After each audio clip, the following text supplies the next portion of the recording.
Testing 1 2 3. Testing 1 2 3. Test 1 2 3. Test. You're good.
All right. Good evening, all. Got it. Good evening, everyone. I'm Dana Schalheim. I'm the board vice president. I'm standing in for President Ellis. She'll be back in a little while. So welcome to this meeting of the Board of Education. This meeting is being televised live on the AACPS TV and streamed on AACPS's YouTube channel. General information and protocols for the meeting are posted on the sign by the doorways you enter the room, so please make sure you read those if you have not already. Item 2.01 is the invocation. O God, we pray to administer that which is just in all educational policies, being ever mindful of your guidance, stir us to action with love, wisdom, and understanding. And now the pledge. Allegiance to the flag of the United States of America, and to the republic for which it stands, one nation, under God, indivisible, with liberty and justice for all. Okay, item 2.03 is the approval of the minutes. Have members had a chance to review the minutes? Motion to approve is written. Second. Okay, any dissent, any questions? Seeing none, the minutes are approved. Item 2.04 is establish agenda order.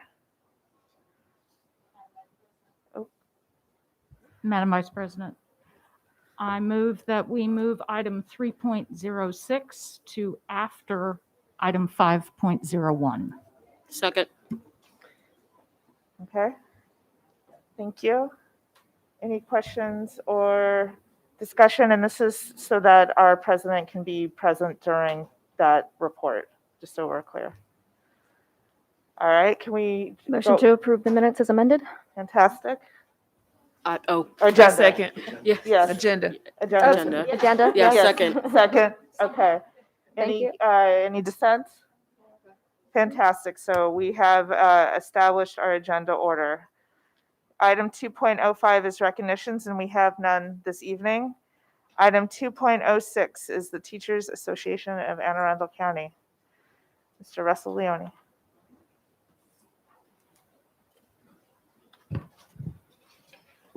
Good evening, Vice President Schalheim, members of the board, and Dr. Alato. I'm Russell Leone, he, him, his. I'm an elementary school teacher serving as president of the Teachers Association of Anne Arundel County. And this week marks the 100th anniversary of American Education Week. And being a proud public school teacher, I want to start with a mini history lesson. Our country had emerged from World War I in 1918. Soldiers were making the difficult transition back to civilian life, and their families were making adjustments toward normalcy. Two organizations, the American Legion and the National Education Association, our union, came together when they recognized that 25% of our country's World War I draftees were illiterate.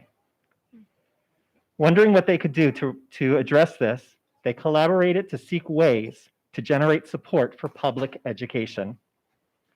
In the summer of 1921, the NEA Representative Assembly met in Iowa. Our union proposed an annual recognition through the resolution that called for an educational week observed in all communities annually for the purpose of informing the public of the accomplishments and needs of the public schools to secure the cooperation and support of the public in meeting those needs. With just these two sponsors, the American Legion and the NEA, the first American Education Week was held December 4th through the 10th of 1921. The U.S. Department of Education joined the effort a year later, with other organizations, including the National PTA, joining in subsequent years. So I share this history to remind us of why we honor this week. It's not simply Thank a Teacher Week. This is the time to lift up public education and shout from the rooftops the amazing contributions of all those involved in creating and building a better society. In honoring American Education Week, I say let's examine the roles that each of us play in spotlighting what is great about our public schools. So to the parents, I say thank you. You are the at-home educators who prepare our children for school and supporting their learning with additional enrichment through real-world experiences with your family and in your community. We, the educators, have seen your very vocal and public support during these trying times. To our support professionals, our teachers would not be as great as they are without you. You greet our students with smiles and warmth and help set them for a positive day. You secure materials and resources our students need, and you work one-on-one and in small groups with students to provide extra support to elevate their learning. And to our school-based administrators, you have the responsibility to establish and lead welcoming learning environments for our students and our staff. And we have also seen your flexibility, especially this week, in helping educators navigate our changing schools. And to our students, you are the reason and our purpose. We love your enthusiasm, wonder, and ideas. And you are teachers in your own way, reminding us all to keep approaching learning in new and creative ways. Finally, I lift up the work of our educators who consistently go above and beyond what is required in the spirit that this week was established to spotlight. Educators help students make meanings out of letters and sounds, make connections between characters in a book and those around them, or to learn life skills like auto mechanics, cosmetology, or videography. They inspire students to create through words, music, and dance. Through our educators' passion, our students have safe places to build, create, and analyze in order to find solutions to complex problems or reimagine processes that are already in place. Now, it should not be lost on any of us that Unit 1 educators across this county are participating in an Enforce Our Contract action during American Education Week. I must thank the PTA and the Association of Educational Leaders, or AEL, for their support in our efforts to highlight the excessive workload demands educators experience every day. It's because we make our public schools amazing that we must pause and remind our communities, our colleagues, and our employer of the countless hours we devote to our students. This action is not because we want to do less for our students, but to show how much more we are doing. We must not only say we recognize workload, we are asking teachers, counselors, special educators, related service providers, secretaries, bus drivers, custodians, administrators, and so many more, but we must find genuine ways to address their needs so we can do what's best for our students. So let's not forget the purpose of this week, informing the public of the accomplishments and needs of the public schools and to secure the cooperation and support of the public in meeting those needs. So let's ask ourselves, are we meeting the needs of our public schools? Have we addressed the root of the stress our families are experiencing? Have we addressed the needs of our public schools by ensuring every student has a teacher who isn't overworked or a teacher and teaching assistant who isn't pulled from them frequently to cover other classes? Have we addressed the needs of the public schools by making sure we have a system that can recruit and retain educators so there aren't any unfilled positions? This is the time for the Board of Education, members, parents, teachers, support staff, and administrators to sit down at the same table collectively, roll up our sleeves, and re-examine how we are making public school the best place for our students, for our communities, and for our future. It's time for us to openly negotiate these needs so that there's no question of who is doing what. So it was our union who recognized the value of our public schools to add to our society in 1921, and it is our union today that advocates for those same values. So I won't end by saying Happy American Education Week. I will end by saying let's work together to have the best American education, period. Thank you. Thank you.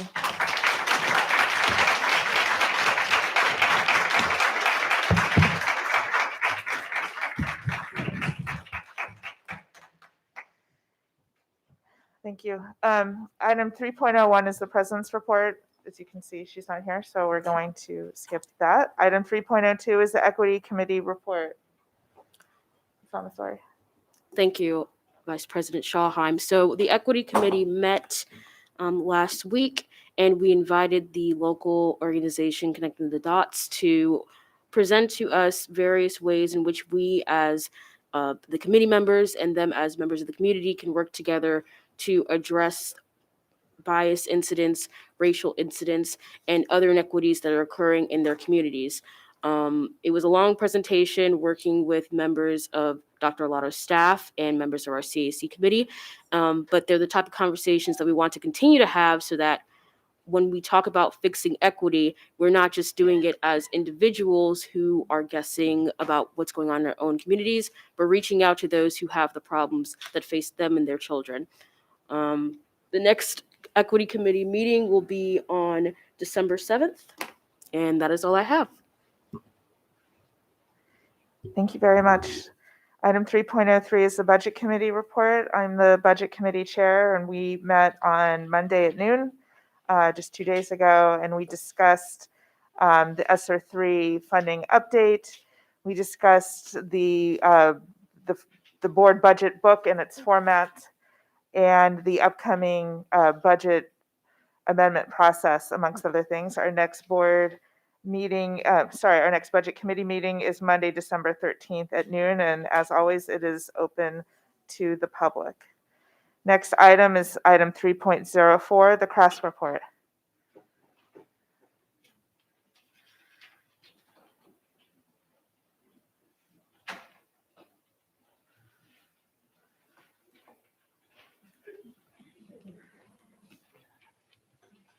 My apologies.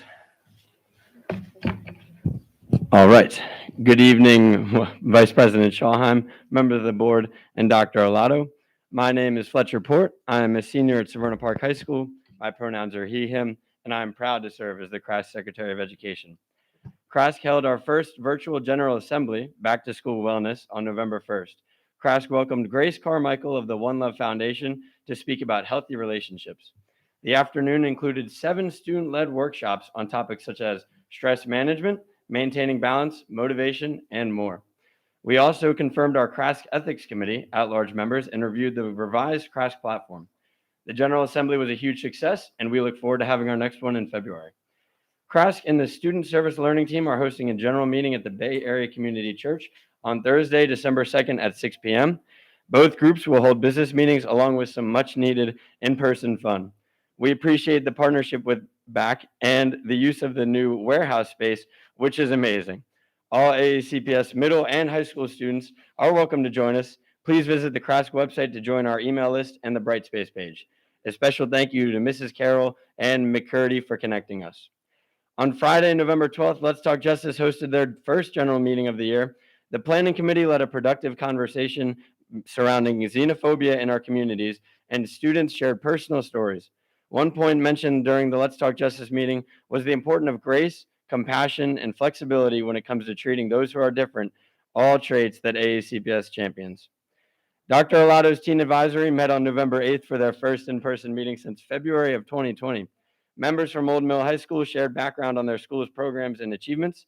The team discussed mental health concerns with their in-person school, and students also provided input regarding implications for the new start times of the 2020-22 to 2023 school year. The district-wide Gender Sexuality Alliance, or GSA for short, met for the first time on October 21st for an absolutely wonderful meeting.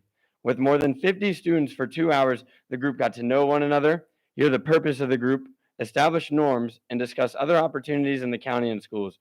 It truly was a success, and the group encourages all who are interested to get involved. The next meeting will be an in-person one on January 20th. At last week's CRAS meeting, we unanimously approved the following resolution. We are appreciative of all the extraordinary teachers, principals, staff, and employees within our school system. We want to take this moment to say thank you for all the extraordinary work that they do. Our county is so excellent, largely due to the amazing work that they do. CRAS unanimously voted to support adjustments to school days to allow for much needed student and staff self-care, which in doing so would support an improved return to in-person learning. CRAS wants to publicly denounce any and all actions students may take to put the health and safety of another student or staff member at risk in any of our school environments. I hope everybody has a happy Thanksgiving. For a full calendar list of CRAS and Let's Talk Justice events, please reference their calendars. Thank you. Thank you very much. It's always a delight to see you. Always a delight to talk to you guys. Thank you. Item 3.05 is the CAC report. Ms. Howard.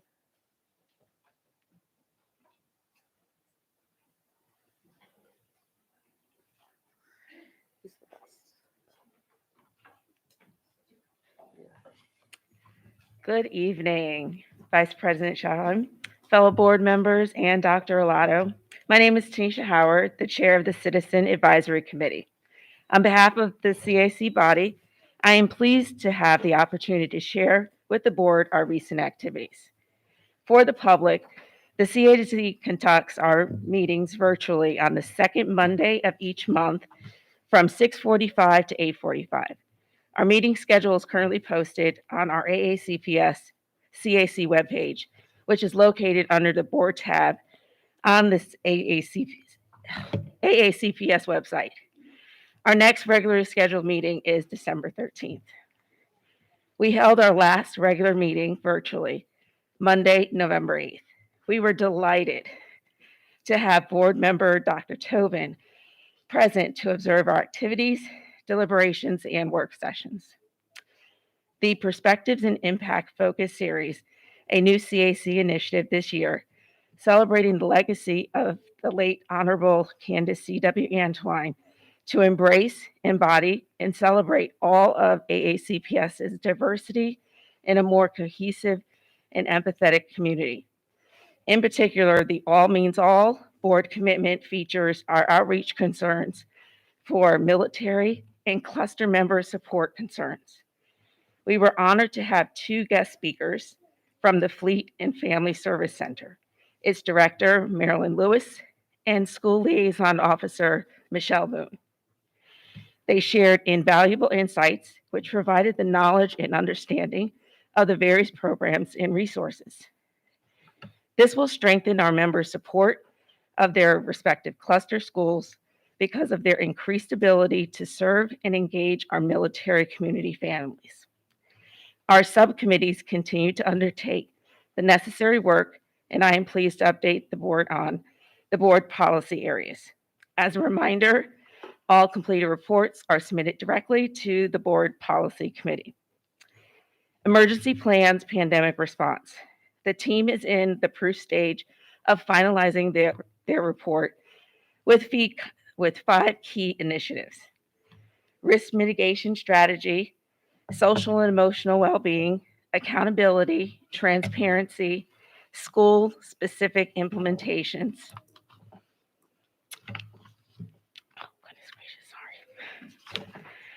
And they are integrating prior year research and documentation and will transmit their final report later this month. Food allergies. The team completed their final report, which was submitted earlier this month. Naming of school facilities. The subcommittee was established and held its first regular meeting during our work session on November 13th. And parameters discussed and initial research inquiry areas surrounding naming of school facilities, including new and existing schools, just facilities in general, and portions of facilities. 2, the naming committee. And 3, our focus area was how names can be selected, and we determined that there were different categories: individual, geographic, historic, which can stand the test of time, instructional focus, community it serves, and educational outcomes. The team will be completing its final fact finding this month for final report submission early next month. Redistricting in attendance areas. The team has completed their report and was submitted last month. Student attire and personal appearance.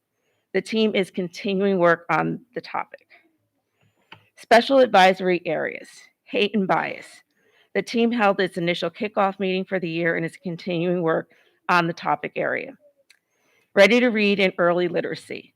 The team will review the board workshop from this summer and the Joint Commission on the Opportunity Gap initiatives on early literacy for better understanding of the topic within the county from various perspectives to determine next steps.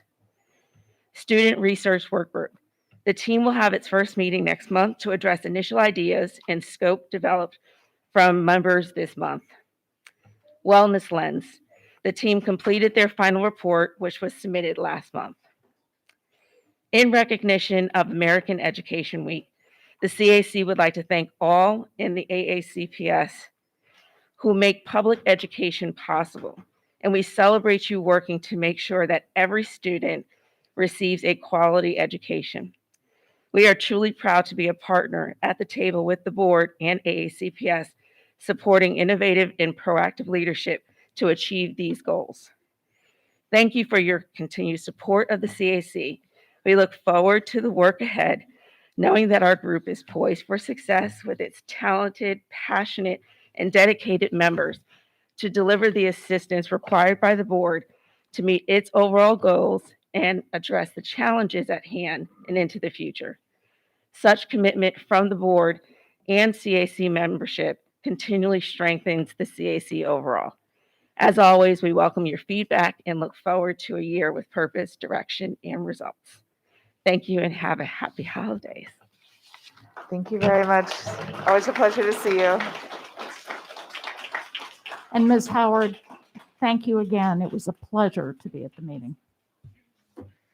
So next, we're going to have public comment. I'm going to read this briefly for those in the room, and then we're going to start with virtual public comment before we go to the in-person bit. So, okay, so for everyone, whether they're virtual or in person, speakers will be allotted 2 minutes each and may not allocate their time to others. Ms. Howell will indicate when your time has expired. For those that are virtual, for those that are in person, the lights before on the front of the dais will let you know, and a sound will indicate when your time has expired. The board asks that comments remain civil and appropriate for the various audiences that may be watching or viewing this meeting. Student-specific and personnel matters are confidential and cannot be discussed in this forum.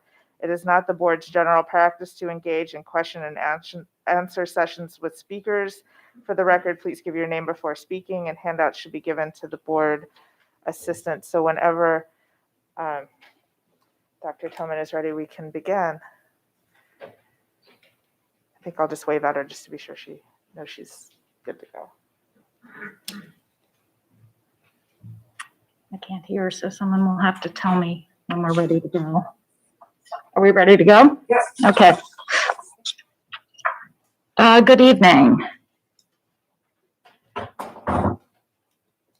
Speakers will be allotted 2 minutes each. You may not allocate your time to others. Ms. Howell will indicate when your time has expired. The board asks that comments remain civil and appropriate for the various audiences that may be watching or viewing this meeting, and must only address the topic on which they are signed up to speak. Student-specific and personnel matters are confidential and cannot be discussed in this forum. It is not the board's general practice to engage in question and answer session with speakers. For the record, please give your name before speaking. I'm Joanna Tobin, and our first speaker, speaking on item 3.06, Superintendent's Report, is Ms. Latika Hicks. Are you there, Ms. Hicks? Yes? Can you hear me? Yes, I can. Deeply concerned about school operations and what appears to be confusion among AACPS staff about responding to specific school policy and procedure violations. I am referring to what occurred at Chesapeake High School on October 20th of this year, and what was supposed to be a day of unity during Spirit Week, but turned into a day of terror with several LGBTQ African Americans and other minority students. On that day, students paraded the school draped in political campaign banners, political signs, and political flags. They chanted campaign slogans, spewed racial and homophobic epithets towards their classmates, and not one adult at the school stopped them. What went wrong? Were the staff complicit, uninformed, or afraid? Why didn't they stop this? When taken by themselves, the students' behavior and language already violated the policies on bullying, biased behavior and language, and safe and inclusive environments for LGBTQ+ students. But when those students committed violations under the guise of political rights, it seemed as if staff were unclear or uncomfortable with how they should respond. In my search for answers, I was pleased to discover that AACPS has a policy on student political activity. The policy specifically states that, quote, except for students running for elective school offices, all national or local campaign-related political activities must be conducted outside of the school day and instructional time and shall not be disruptive to the school environment, end quote. Clearly, that was not adhered to. The lack of response to students' behaviors and actions that goes against policy and healthy school culture, where all students should be respected, indicates the depth of the problem. AACPS failed students that day. Please make expectations clear so that educators and other staff members can confidently and consistently address these situations whenever and wherever they arise at any school within this county. Thank you. Thank you. Our next speaker is Jason Louis, speaking on item 6.05, school year calendar. That speaker has not joined us. Okay, thank you. Our last virtual speaker, again, is Ms. Latika Hicks, speaking on item 6.06, school year calendar. Ms. Hicks. Basically, I just wanted to compliment the calendar committee for their work. I appreciate their recommendations for both the remainder of this year, as well as the 2022 and 2023 calendar, specifically with their recommendation, and I think it was Dr. Alato's recommendation as well, to have the holiday, Juneteenth, as a holiday on the 20th. I think that is an important recognition, and I would hope that leading up to the actual holiday, when the students and teachers are off, that conversations are around race and racism in this country, as well as the many contributions of African Americans, are discussed leading up to that day. Thank you.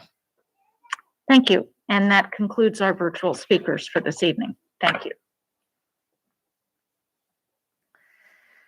All right, proceeding on with our in-person speakers. One bit that was mentioned in the back but wasn't mentioned out here is that please keep your comments to the item to which you are speaking, the agenda item to which you're speaking. And I apologize in advance if I mispronounce your name. So speaking on item 3.06, Superintendents Report, I'm just going to go ahead and call.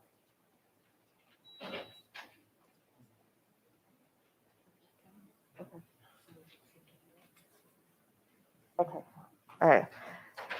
So I'm going to wait 1 sec for Dr. Tobin to join us. Yeah. Thank you, Ms. Crocodile. And there she is. So voila. All right. I'm going to call up all three speakers for item 3.06 at once, and you may have a seat at the testimony table. Peggy Williams, Maureen Liakis, and Charisse Cephas. And again, I apologize profusely if I have butchered your name.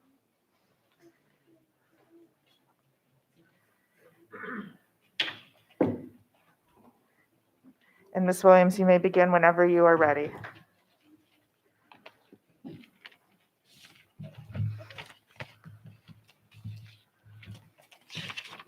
Thank you, members of the board, Dr. Alato. How did the school system become so messed up that your staff are now requiring healthy students submit to quarantining, COVID testing, and experimental mRNA gene therapy injections? You're not medical professionals, nor is any of this based on any science, nor have any peer-reviewed scientific studies been provided to the parents, even though many have asked Dr. K for it. By now, it's plain to see that this is not about public health at all. Here's what it's about. You children must obey or else suffer persecution, exclusion, isolation, discrimination, bullying, shaming, and by the way, you essentially have to school yourself for 10 to 14 days unless you submit to the injection or an invasive medical swab test. I'm reading these ever-changing AACPS COVID updates, and I can already see that you're separating children by injection status, using masks, not to mention a visual symbol of oppression, not to mention essentially kicking the uninjected out of school. I've heard stories of injected and uninjected children being physically separated in classrooms as well. AACPS constantly preaches how important it is to celebrate unity and inclusiveness, but all you're doing is finding yet one more thing to separate and shame another group of students about. This is unconscionable, abusive, and discriminatory. AACPS is way out of its lane. You're supposed to be teaching. This is a learning institution. You're not a public health body. You're not doctors. So please stop enforcing nonsensical public health policies on our kids. Finally, I keep receiving notices from AACPS about COVID cases, which proclaim to dictate what my family members may and may not do outside the home. This is not okay. The harder you force these unscientific and unlawful COVID policies, the more parents will take their kids out of your school system. Thank you.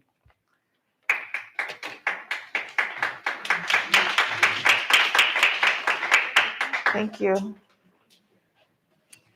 Hi, good evening, Vice President Schalheim, Dr. Alato, Board of Members. My name is Maureen Liakis, and I'm the Department Chair of Social Studies for North County High School, and I'm speaking as an individual.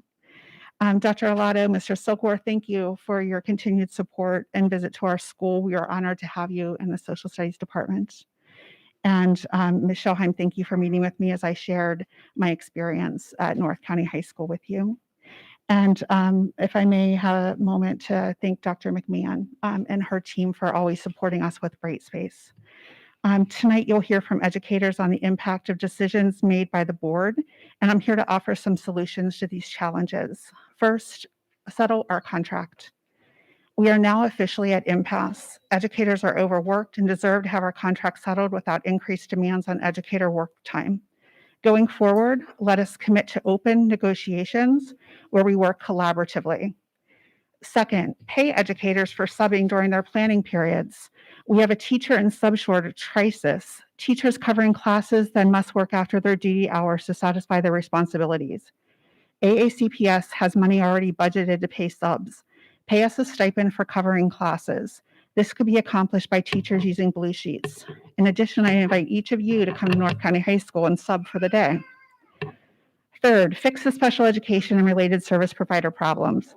My colleagues are overworked and drowning due to the required responsibilities and the impossible tasks they must accomplish. Fourth, postpone all professional development not related to school operations, such as the Equity PD on December 8th. We need this time to meet with colleagues for grading and planning quality lessons. In addition, consider moving the December 3rd early release day that is under consideration to January to give us a reprieve.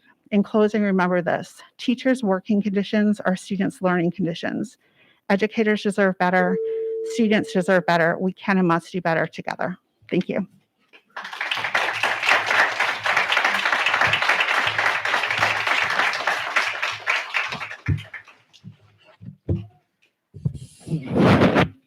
Thank you.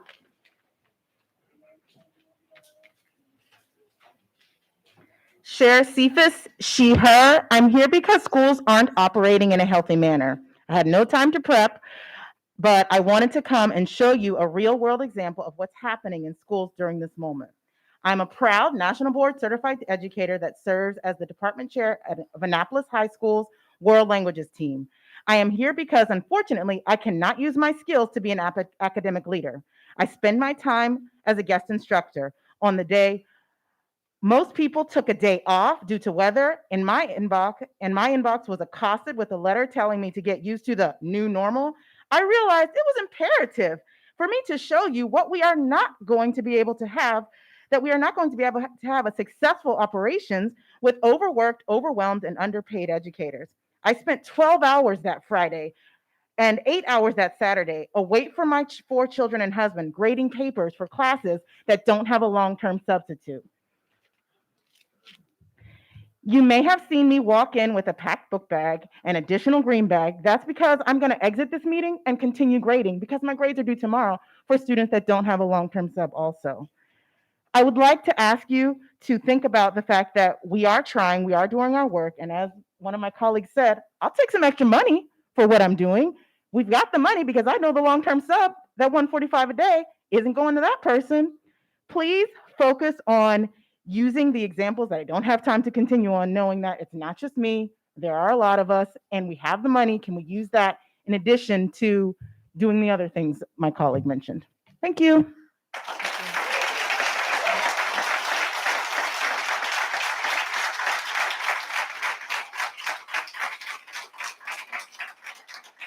Thank you. All right, the next speakers are going to be speaking on item 6.05, the 2021-2022 school year calendar, and you may come up and have a seat at the testimony table.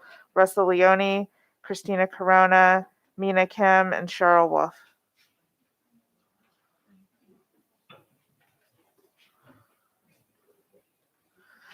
Mr. Lanny, you may begin when you're ready. Thank you. Good evening, Vice President Schalheim, members of the board, and Dr. Alato.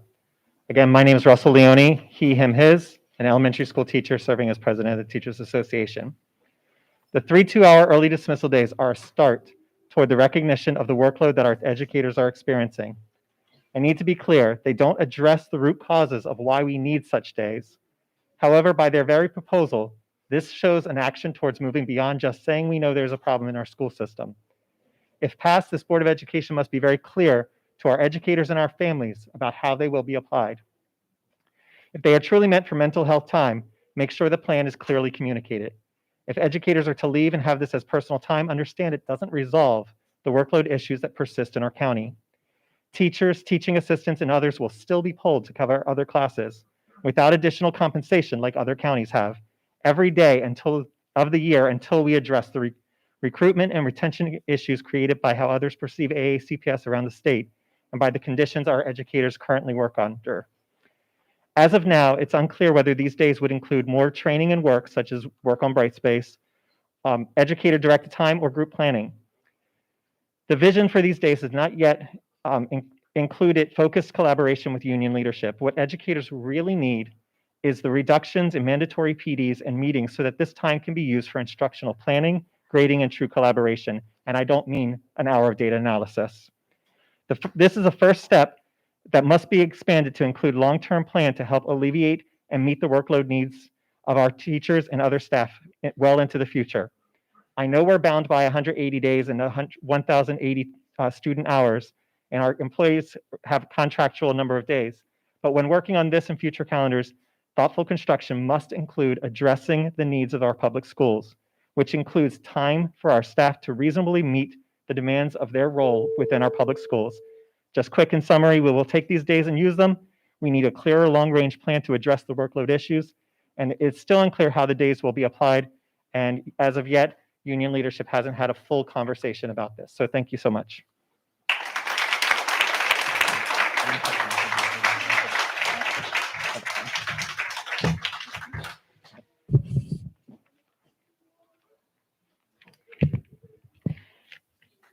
Good evening.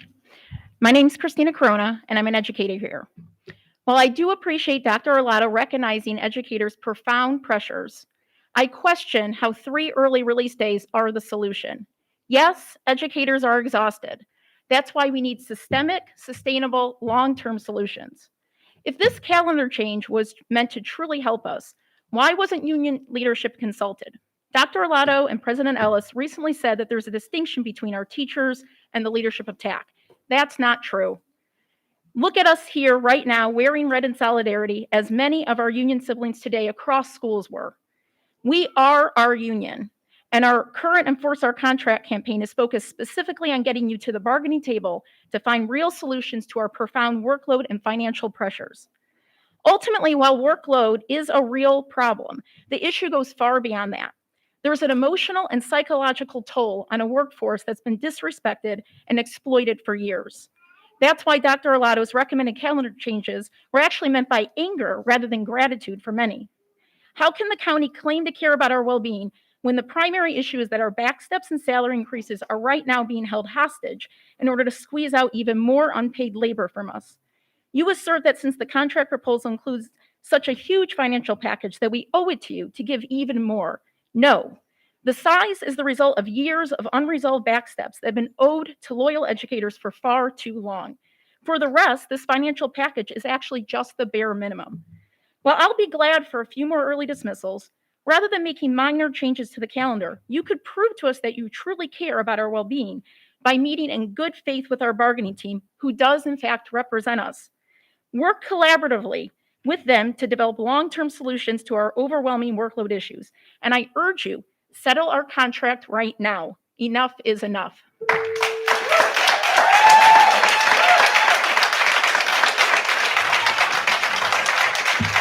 Thank you.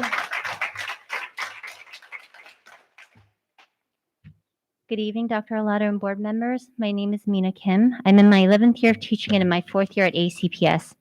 When I received the message about the early dismissals that Dr. Alato recommended, I, as well as other educators, were furious about the public-facing messages that claim to understand the profound pressure and acknowledge teachers, staff, and students are exhausted, yet there's currently a demand for 3 nights of unpaid labor in exchange for our backsteps and salary increases we are rightfully owed. And weeks ago, it was communicated to families that TAC may not appreciate the unprecedented and sizable compensation placeholder being offered for additional work. You're correct, we don't appreciate this fraudulent claim of owing additional work for years of backsteps and reasonable salary increases for a livable wage, as many of us work additional jobs. The compensation is long overdue. Many of us are overworked and have been underpaid for years. Additionally, neighboring counties are compensating educators for covering classes due to substitute and teacher shortages, while AACPS offers zero compensation. You all have the option to settle our contract now and to compensate us for subbing for one another. And at this point, the well-being of educators, staff, and even admin are being willfully overlooked, and vague public messages like this one about early dismissals that may or may not even include staff early release times are only veiling the exploitation of our love for teaching. In the same way that educators prioritize students' well-being, as leaders, you should be mirroring these practices not only because it's going to help with cultivating optimal learning conditions, but because you see our humanity and that you actually care about us. Consider the trauma, stress, and loss that we've also been through and continue to endure in the same way that you consider that for students. Early dismissals, although necessary, just don't cut it when we know there are far more effective solutions that some of you have continuously rejected. Don't just publicize that you appreciate educators and say that we're awesome. I urge you to act on it.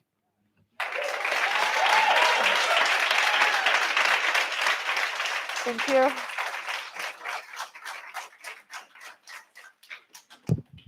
Hi, I'm Cheryl Wolfe. I'm a parent of 4. I'm here tonight to talk about the 2021-2022 school year calendar. Isn't it a bit ridiculous that it's November 17th, yet here we are discussing the current year's calendar? Dr. Alato is planning to recommend to you to close schools 2 hours early on 3 upcoming days to allow students and employees additional time for personal wellness. While this seems like a nice gesture and one that few surrounding counties have taken, it does not solve any problems. In fact, this creates many more problems for the 80,000 plus students and their families who plan their schedules around the school calendar. I'm incredibly thankful and appreciative for the Herculean task that is being asked of our teachers, but I fail to see how closing early on these 3 days will help anyone. The current board-approved calendar has 13 more 2-hour early dismissal or late arrival days scheduled. Let that sink in for a moment. There are 13 already approved days built into the calendar. 4 of those days are for parent-teacher conferences, but that still leaves 9 already scheduled early dismissal days. This doesn't even include the full day close between semesters and May 3rd, which is a full day close for professional development. I propose that this board recommends canceling the professional development or workshop activities that are scheduled for teachers on those days and instead allow them time for wellness. That way, it truly removes responsibilities from their plates, but does not alter the calendar. Or how about opening the schools back up to fully vaccinated parent volunteers? Parent volunteers will play a large role in supporting teachers. Teachers are looking for meaningful ways to support them so they can just get back to teaching. Or how about settling the teacher contracts? That would go a long way towards their wellness. As far as students are concerned, a struggling student does not need less time in school with their teacher, but more. Closing early on these days means students are losing more hours instruction. Haven't they lost enough over the past 20 months? These kids are behind. Taking away more hours does not solve a problem, but creates one. And think of the half-day pre-K and ECI classes, which would be totally canceled on these 3 days. Or this afternoon students at the CAT centers. Is taking away 3 more days of school from them benefiting their wellness? I fail to see how Dr. Alato's recommendation will solve any problem, yet I do see how many more it will create. Please leave the current calendar unchanged. This includes leaving Monday, June 20th as a scheduled day. Juneteenth is a Sunday. We don't celebrate all federal holidays anyways. Just leave the calendar as it was. Please, teachers need to be teaching, kids need to be in school, support wellness in other ways. Taking away precious hours of instruction by closing early is not the answer. Do better for your students, your staff, and your parents. Thank you.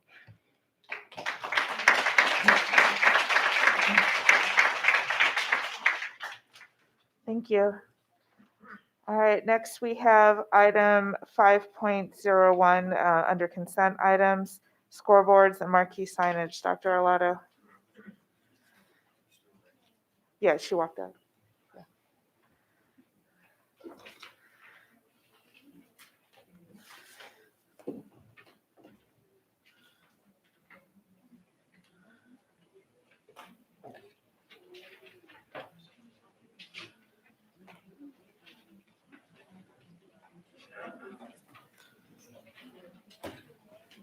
Sorry, apologies.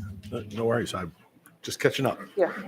Thank you, Madam Vice President. I recommend that the Board of Education authorize the award of contract number 22-159, scoreboards and marquee signage.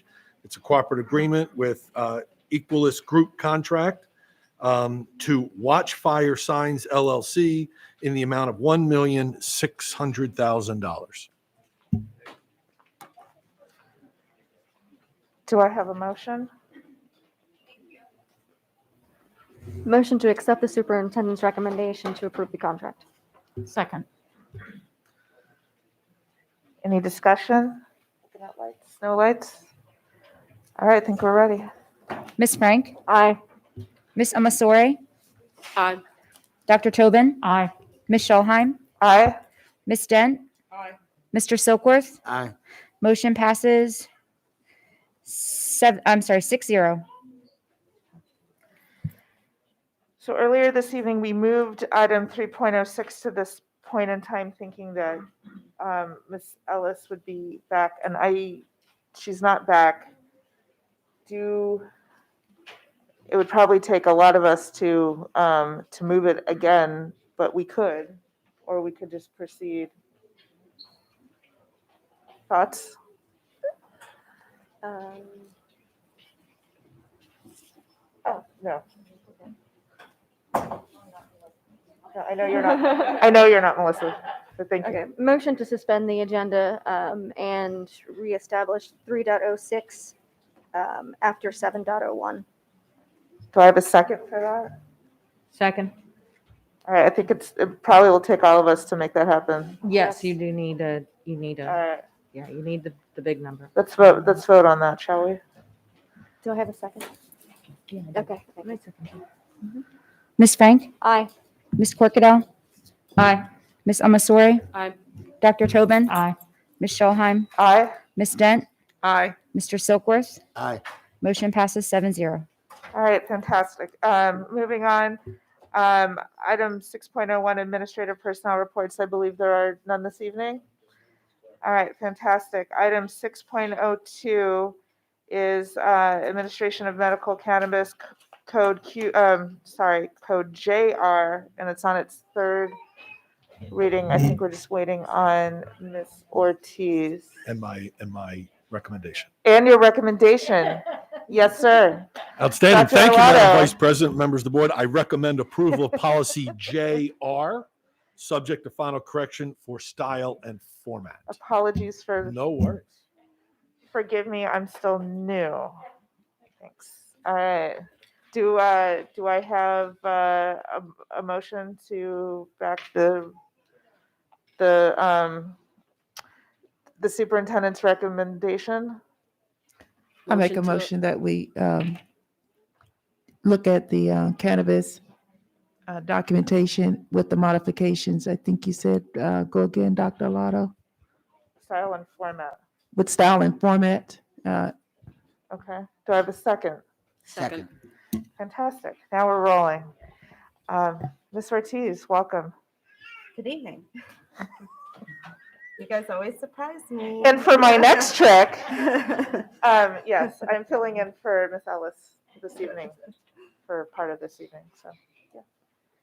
I see some lights, So don't have no, anything I don't prepared? have anything to present, but of course, if there are any questions, I'd be happy to answer or try to answer. Fantastic, Ms. Corkadell.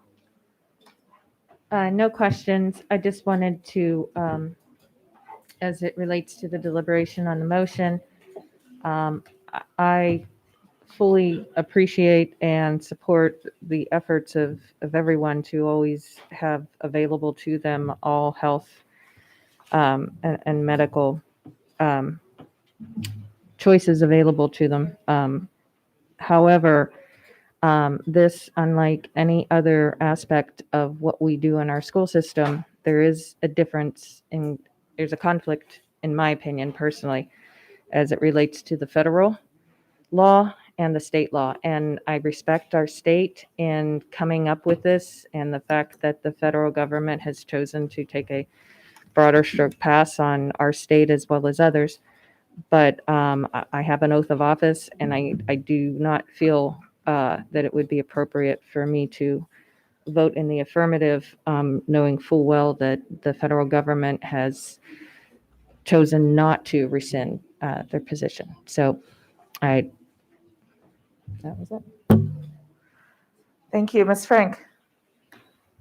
I echo some of those sentiments. I do want to thank the board for accepting some of the amendments that we made on this last time. I think it closes the gap a little bit on where we need to be in recognizing what our duty is. But I also agree that the state legislature did not get us to where we need to be for me to be comfortable on this motion. Thank you. I just have something to say about this. As a cancer survivor and someone who used legally under the Oregon's medical cannabis program when I was going through cancer, I know how important medical cannabis can be to treating various ailments, and was the only thing that helped. I had a variety I could have opened a pharmacy with the amount of opioids I had access to, but instead the only thing that helped me in that time was medical cannabis for bone pain and for nausea. I will always be in support of this, and I'm happy to support this proposed agenda. And if I may, and for the record, Jeanette Ortiz, Legislative and Policy Counsel, I'd just like to remind the board that in accordance with state law, you're required to have this policy. But even if you choose not to have this policy, you're still required to provide this for your students. So this, not voting for or not supporting it does not absolve us from implementing the law. Thank you, Ms. Ortiz. Good point. I don't see any other lights, and so I think we're ready to vote. Ms. Howell, when you're ready. Ms. Frank? Nay. Ms. Corkadell? Nay. Ms. Omasori? Aye. Dr. Tobin? Aye. Ms. Scholheim? Aye. Ms. Dent? Aye. Mr. Silkworth? Aye. Motion passes 5-2. Thank you.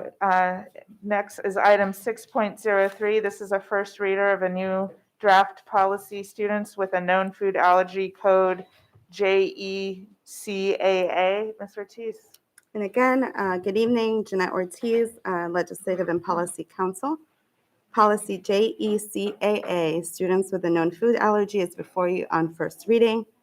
This is a new policy to implement a coordinated approach for the management of food allergies in AACPS. JECAA creates a standalone policy that addresses measures regarding the management of food allergies. And these are measures that have already been implemented by AACPS, but it puts some of this in a policy. Some of these measures include the promotion of food allergy awareness, the coordinated approach for the management of food allergies, strategies and procedures to address food allergies, and training and allergen exposure risk reduction. This policy will be on the ACPS website for a 30-day public comment period, and I'd be happy to answer any questions. Thank you. Thank you, Ms. Ortiz. Ms. Frank? Yes, I do. I just have a quick question. I didn't see anything about EpiPens in the policy. Do you have our standard practice on where they are located? And is that something that could maybe be discussed, or are there reasons why it's not included in policy? Yes, thank you. And that's a great question. I'm glad you asked it because it'll allow me to explain a little bit. So we actually have a policy, JECA, which deals with anaphylaxis, students with known anaphylaxis reactions in accordance with state law and regulations. And so in that policy and the regulation really addresses EpiPens and other more detailed procedures for dealing with students with anaphylaxis. The reason why this policy was created is because not all food allergies are anaphylactic in nature, but also not all anaphylactic allergies are related to food. And so the thought behind the policy is that it's just one place where a parent can just look to as it relates to just food allergies. These are things, as I mentioned, that we're already doing as a school system that can be found referenced in other policies like our, I believe it's our food and nutrition policy reference and the regulation reference allergy, references to food allergies. And there are other instances also in the anaphylaxis policy and regulation. And so if this policy were to be adopted, then we would draft the regulations that would get into more details about food allergies. Thank you for the response, Mr. Ortiz, and thank you guys for taking this on. I think this is a great policy, and I just want to make sure that we cover all of our bases, so thank you. You're welcome. Thank you. Dr. Tobin? Thank you. Yes, I was really going, Ms. Ortiz has said most of what I wanted to say. As Ms. Ortiz presented to us and as we discussed in the policy committee, most of this is already done. It's simply a matter of giving a clear place where the specifics of food allergies are addressed, which, as has already been noted, particular medical needs with that can be found in different places. But this allows, too many families have looked at our policies, and I think it's fair to say it's, it can be very terrifying if your child has one of these. It's important to be able to look at our policies and see that we have one that specifically addresses food allergies. And so this was a way to gather that information under that. So thank you. Thank you. Mr. Silkworth? Thank you, Vice President Shahan. When I read this, I was just thinking about my experience in the classroom. And this is just related to food items, but in many cases, I had experiences where students had other allergies, particularly related to perfume or whatever. So or we're covered by that? So this policy is specific For food. to food allergies. We do have other procedures and things in place to deal with student allergies in general. And we do have a policy and regulation that deal with anaphylactic specifically. So we're already addressing, the various sort of allergen exposures, but this policy particularly relates to food allergy, as that's where we see a lot of questions from parents and students. My experience kind of shows me that maybe 50% of the time it was food, but 50% of the time it was something like perfume or something else. Thank you. Thank you. And I just wanted to say a huge thank you to Ms. Ortiz and Ms. Reese for working with me on this policy. This is a little bit my baby, and it really is to codify what we already do, to tie in with a big red bow, together the anaphylaxis allergies and our nutrition policy, and highlight, like I said, what we already do in the school system. it was an absolute pleasure working with you on this and Ms. Reese. And I look forward to its eventual passage in the normal course. So thank you. Thank you. All right. Thank you so much. Okay, thank you. Moving onwards, item 6.04, Southgate Elementary School Addition, Design Development, DD. Dr. Alato, your recommendation. Yes, Madam Vice President, thank you. And to the members of the board, I recommend approval of the Southgate Elementary School Classroom Addition Design Development. Motion to approve Dr. Alato's recommendation as stated. Second. Thank you. I have a motion and I have a second. Do we have any questions? Seeing none, I think we can go ahead and vote. Ms. Frank? Aye. Ms. Amasore? Aye. Dr. Tobin? Aye. Ms. Schallheim? Aye. Ms. Dent? Aye. Mr. Silkworth? Aye. Motion passes 6-0. Okay, moving onwards, we are on item 6.05, 2021-2022 school year calendar. Dr. Alato, I believe you have a couple recommendations, and we'll proceed with those. Yes, ma'am. While Mr. Mosier gets settled, you've got a great deal of information in front of you on the yellow sheet. I have two recommendations to bring forward to this board regarding the this current school year's calendar. The first is that I recommend board approval, of the calendar committee's recommendation that Anne Arundel County Public Schools close for students and staff on Monday, June 20th, 2022, in recognition of Juneteenth, moving the final 2 days of the school year, both 2-hour early dismissals, to June 21st and June 22nd, 2022.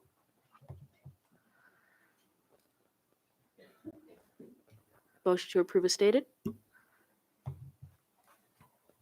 Do I have a second? Second. Okay, I have a motion and I have a second. Do we have any discussion? Ms. Frank? When this motion arose and we voted on it a couple of months ago, I did bring some concerns about adding days on at the end of the year. I don't think that adding extra days at the end of the year to accommodate for this is something that I could support. I do understand the value of Juneteenth, and it is a holiday I actually do usually celebrate with some of my folks. But there are other ways to celebrate something, and I think that even a Friday in school where there are Juneteenth activities, or a Monday in school where there are Juneteenth activities, would also allow us to celebrate this holiday without having to put on an extra day right at the end of the year. People are some of them are not even going to probably be in school that week. So for those reasons, I would not support this motion. Seeing no other lights, I want to mention something about this and its importance. One of the very last things that our colleague Candace Antwine wanted was the recognition of Juneteenth, and I'm going to not cry today, at least not again today. And so I think about her, and I think about her sitting where Miss Dunn is sitting now, and I think about her talking with such eloquence and passion about Juneteenth. And so I will be supporting this. And I do this for Candace, and I think about her. So I don't see any other lights. Ms. Frank? Nay. Ms. Amasore? Aye. Dr. Tobin? Aye. Ms. Schallheim? Aye. Ms. Dent? Aye. Mr. Silkworth? Aye. Motion passes 5-1. That's for you, Candace. Dr. Alato, your second recommendation. Yes, ma'am. Thank you, Madam Vice President. I recommend to the board that the 2021-2022 calendar be amended to include two to include 2-hour early dismissals for all students on December 3rd, 2021, December 23rd, 2021, and February 18th, 2022, with that time being allotted to school system staff personal wellness. I also make that recommendation, and I am sorry that Mr. Leone and others spoke tonight, not in favor of the recommendation in terms of it not being enough to recognize the hard work of our teachers and staff. I too recognize that it is not enough in terms of what we can do, but this is something that we can. This is something that fits into our calendar, and it does provide a modicum of relief and a recognition of the hard work of our staff and students and families. I'm sorry that that is not recognized in the spirit in which this proposal has been developed. I'll leave the rest to the Board of Education. Thank you. Do I have a motion based on the recommendation? Motion to approve as stated. Do I have a second? Second. A second. I have a motion and a second. Mr. Silkworth. So I may be asking for an amendment. So here are my thoughts. And Dr. Alato, I thank you for this recommendation, because I know it's something that you've been considering for some time. It's not something that just happened. And I would like to, I just put this out there, and I would like to know the reaction of the members of the board. My recommendation would be a few changes in the dates. The December 3rd date, I think it might be better served to our teachers and staff if we move that to January 19th of 2022. And instead of making it a late or an early dismissal, making it a late arrival. Second thing, the December 23rd is okay as is. The February 18th, February 18th, 2022, again, consider it being a late arrival. I honestly, I would support if all of those, if they were early dismissals, but we've all received some emails from parents that have talked about some inconvenience of the early dismissal. And so my thought is to try to help address those concerns, but at the same time, address the concerns of our teachers, the wellness time. They need this.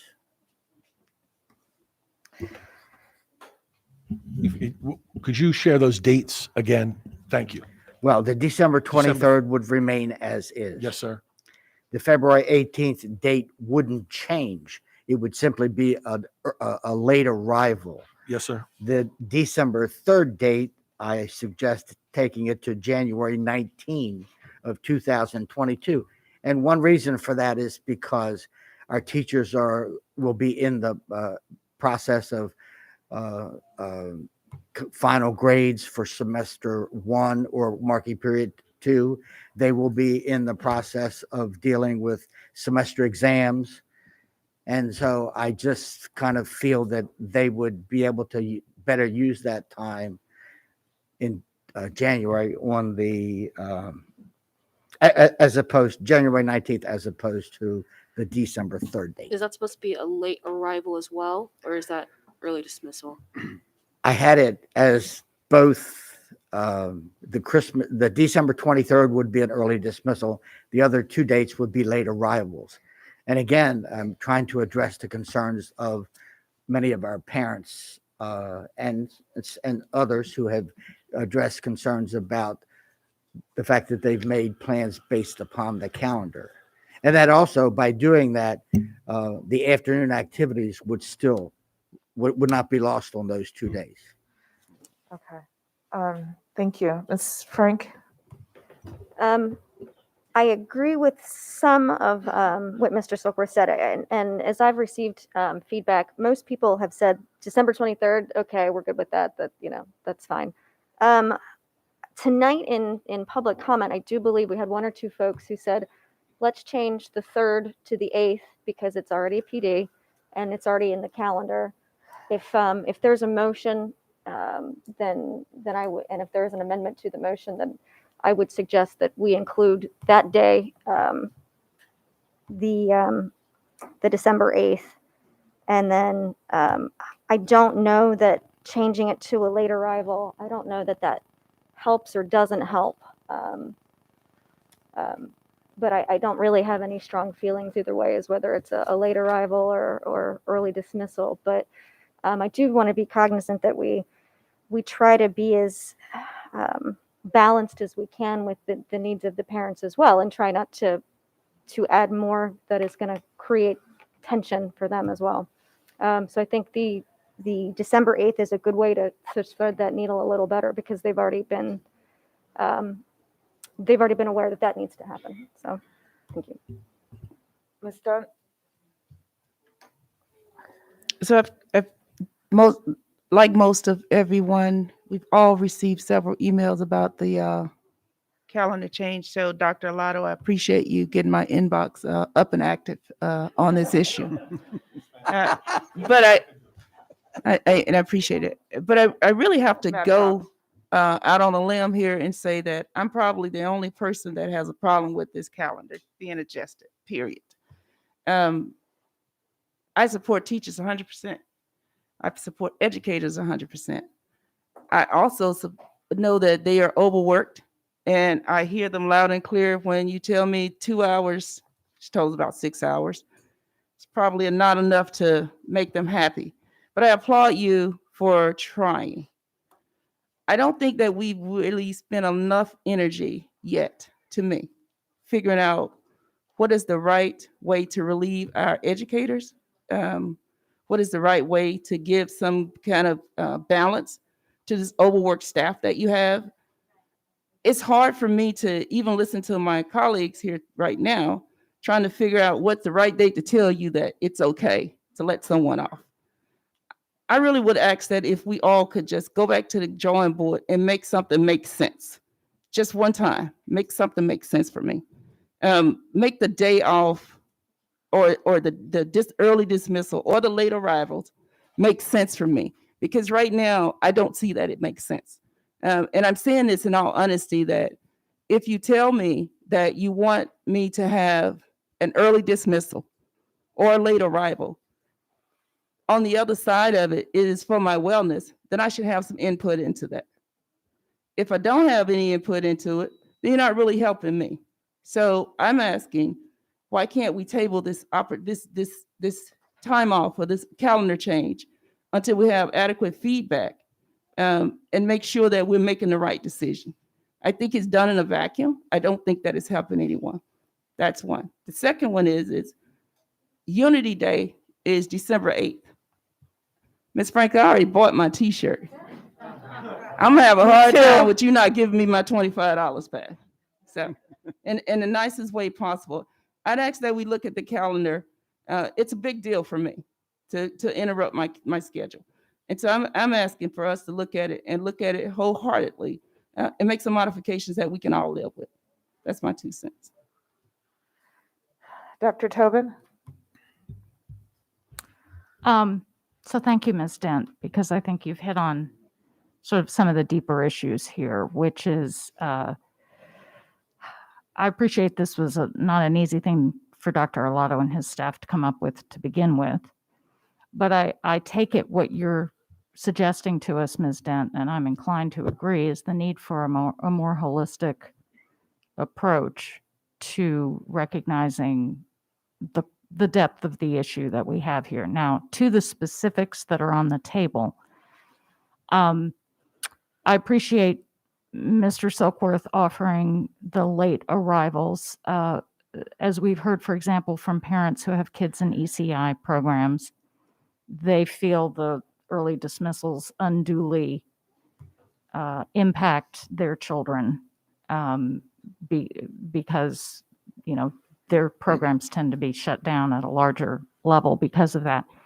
I would agree with you that while I fully appreciate the stress that teachers are under right now and the workload, it is also abundantly clear to me, based on very recent events that were referenced in testimony tonight, that equity cannot be off the table right now. And I would certainly appreciate that our folks who put together the equity PD, being the kind of instructors that they are, can appreciate the level of work that teachers have and may be able to modify it accordingly. But the fact remains that we cannot, of all the priorities that we have to make, we cannot, in my view, take equity off the table. So that being said, I'd like to hear more for the purpose of this discussion from Dr. Alato with regard to what you believe the implications of Mr. Silkworth's suggestion would be from the perspective of the school calendar, and then go from there and see what emerges from that discussion. So thank you.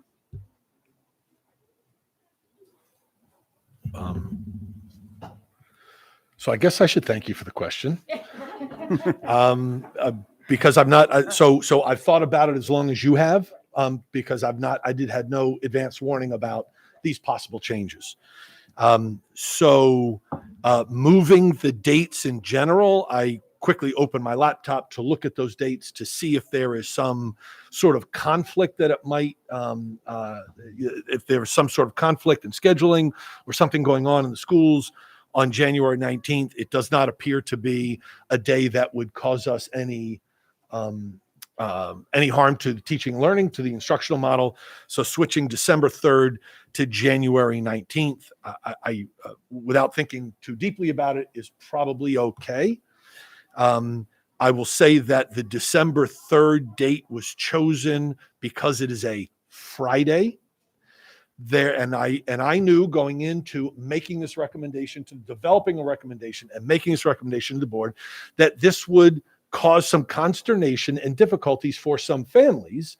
By now, as you've heard testimony from a parent this evening about not having it planned on the calendar, now having to change their calendar to now leave work early to pick up their children. And so a Friday typically is a little more palatable from parents that have some of those difficulties. And there are more parents telecommuting on Fridays than they are on Tuesdays, Wednesdays, and Thursdays.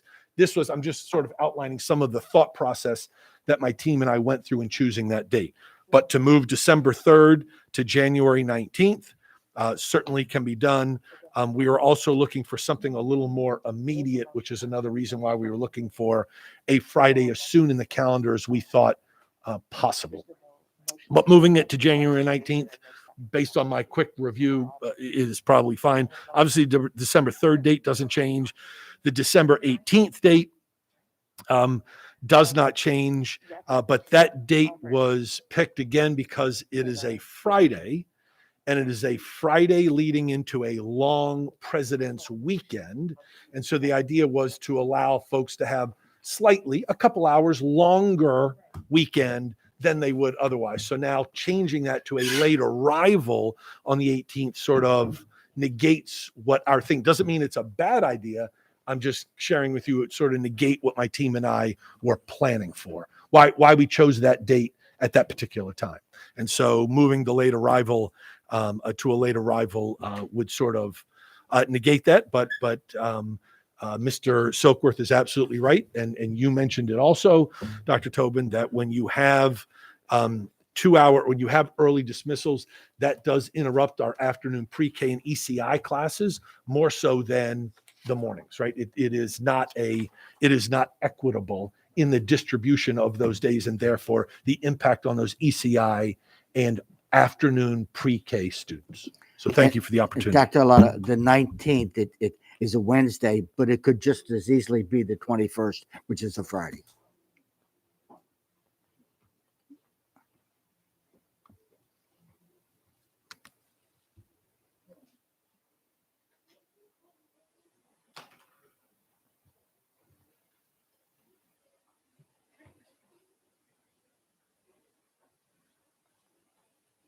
I would agree with that.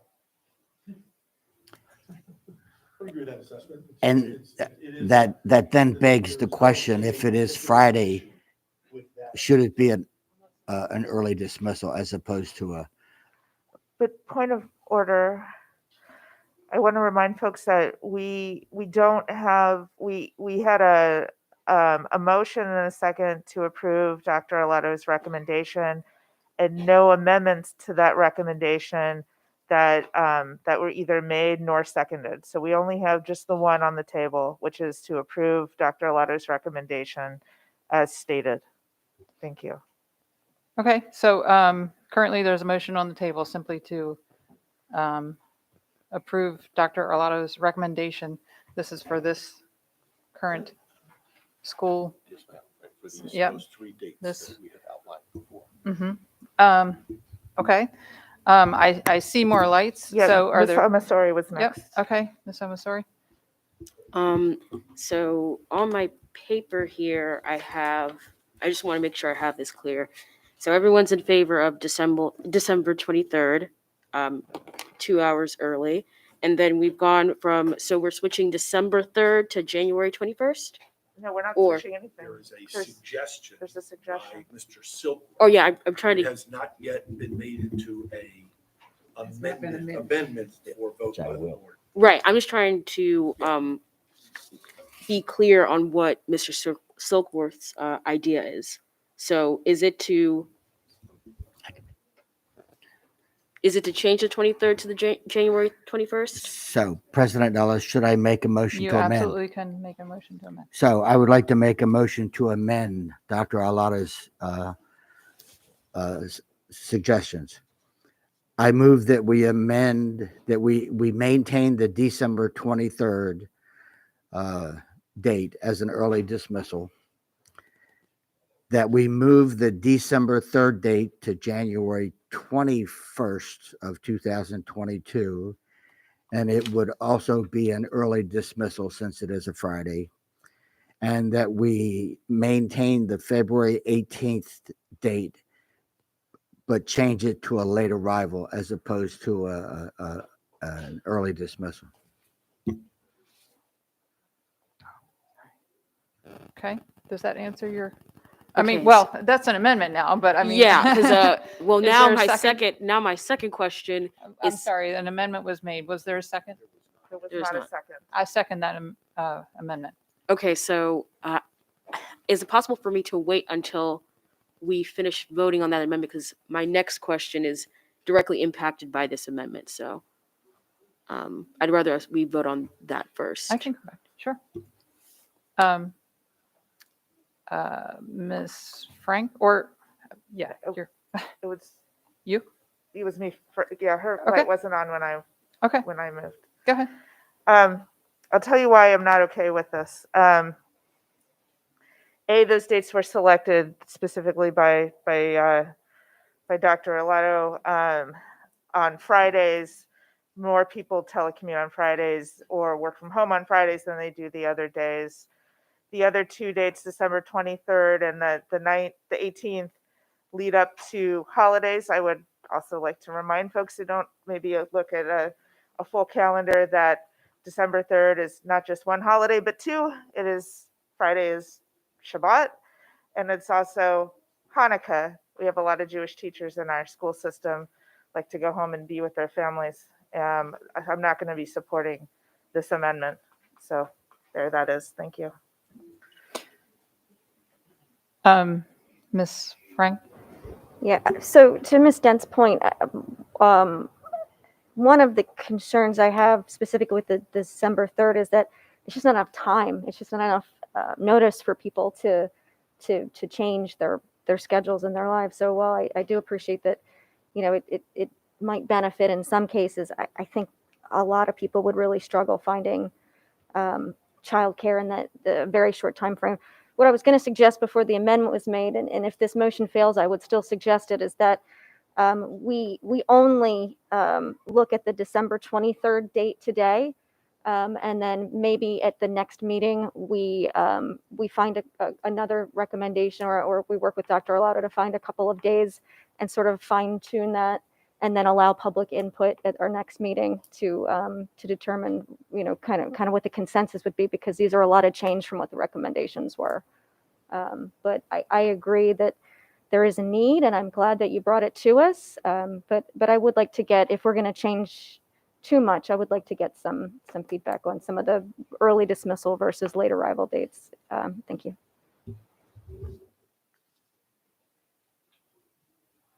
Okay.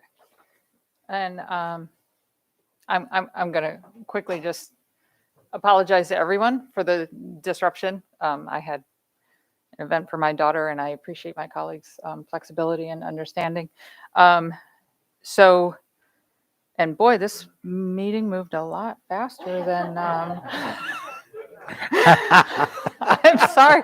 I'm just like flabbergasted. I did not expect to be this far down in the meeting when I got If you back. talk about it, it's bad. So, because this is something I certainly, it is a very important topic. The community is very invested in this topic. And anyway, sorry for the disruption.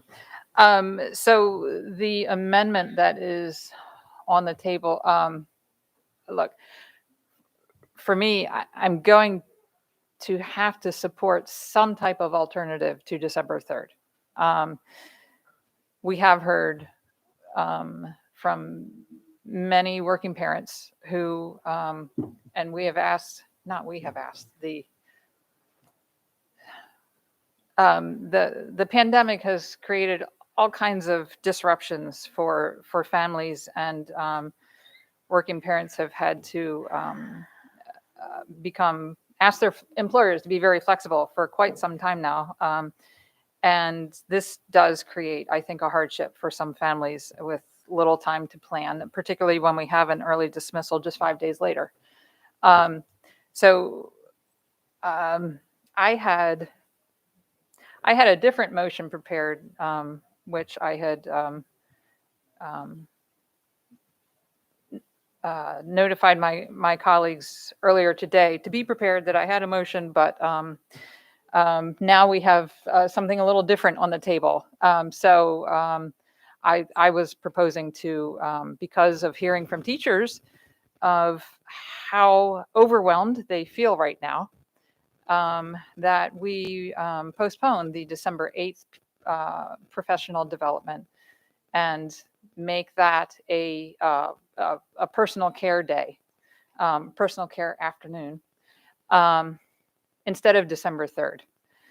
That, I think, was going to solve a couple of concerns. One, it would not create an additional 2-hour early dismissal this soon, and it would kind of give teachers a little bit of a breather to focus on the here and now.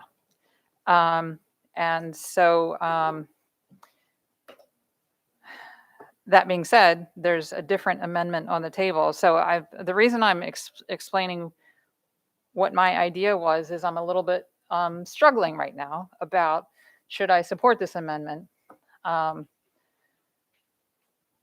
Because the issue here is that teachers need some support now. They need some relief now.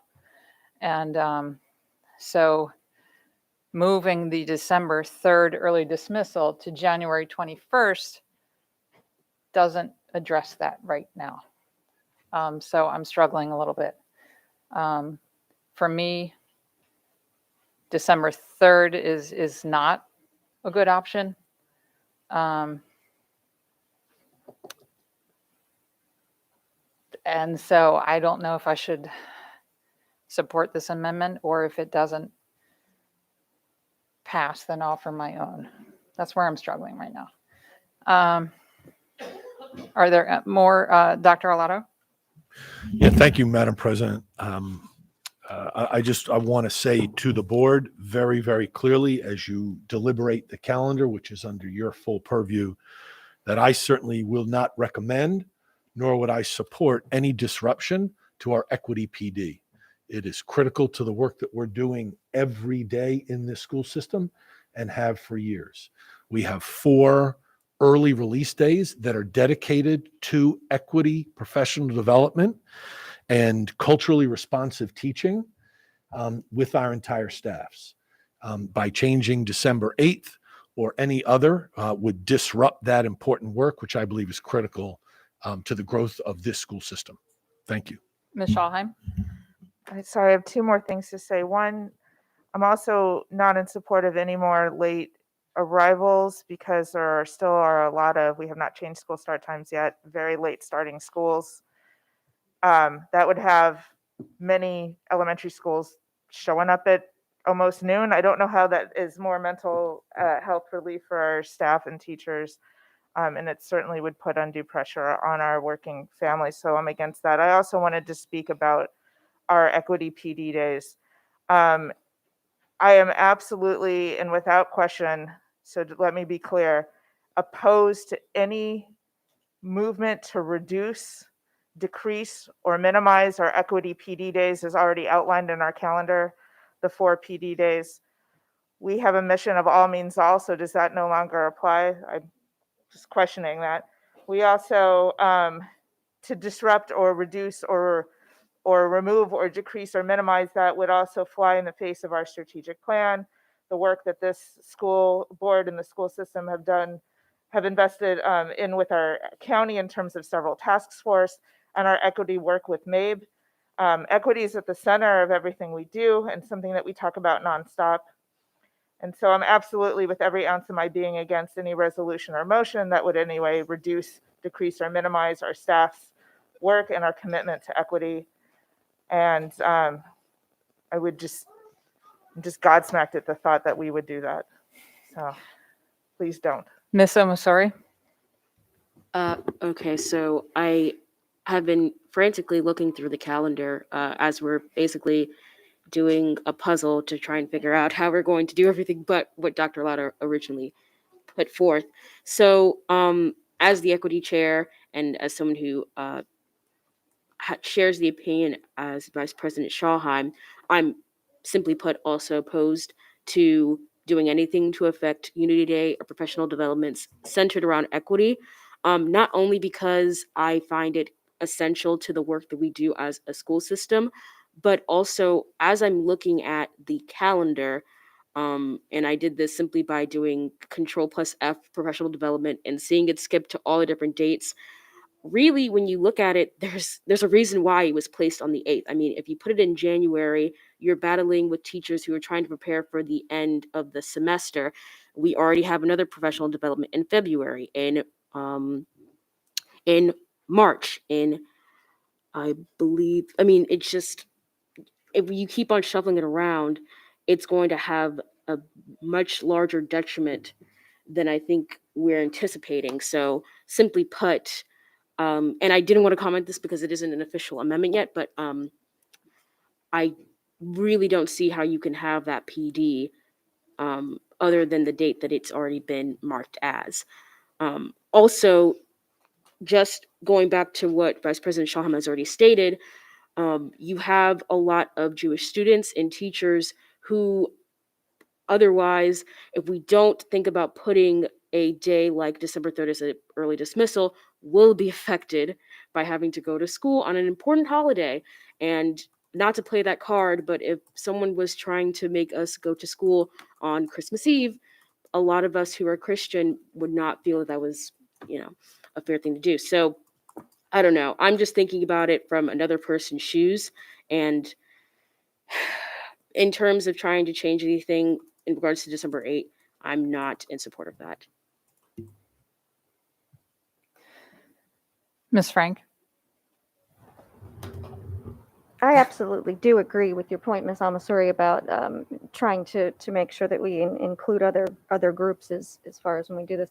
My bigger concern with it is just the length of time that we're giving people to adjust their calendar. It's not, if this had been brought sooner, I don't think that that's the issue per se. I think the issue is just the rebound time for parents to have to request off. It's 16 days away. I know that as a parent, I certainly have booked out the rest of my December, really. And while, I do tend to book a little lighter right before bigger breaks, because I know the kids will be off school and I have to kind of adjust for that. That one kind of works out for me. And I suspect that that's the same for a lot of folks.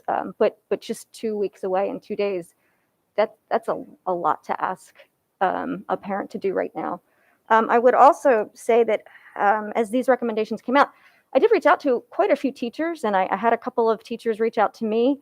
And tonight, again, in public comment, that was a recommendation that a lot of teachers had, was to move the December 3rd date to the equity PD date.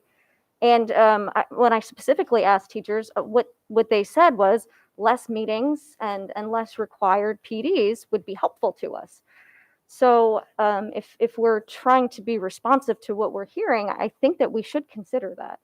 I'm hearing that the board wants that, but the teachers want time off and the parents want to not adjust their schedule.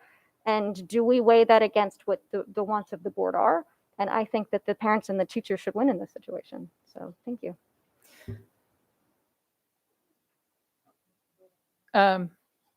Ms. Dent? Respectfully, Ms. Frank, the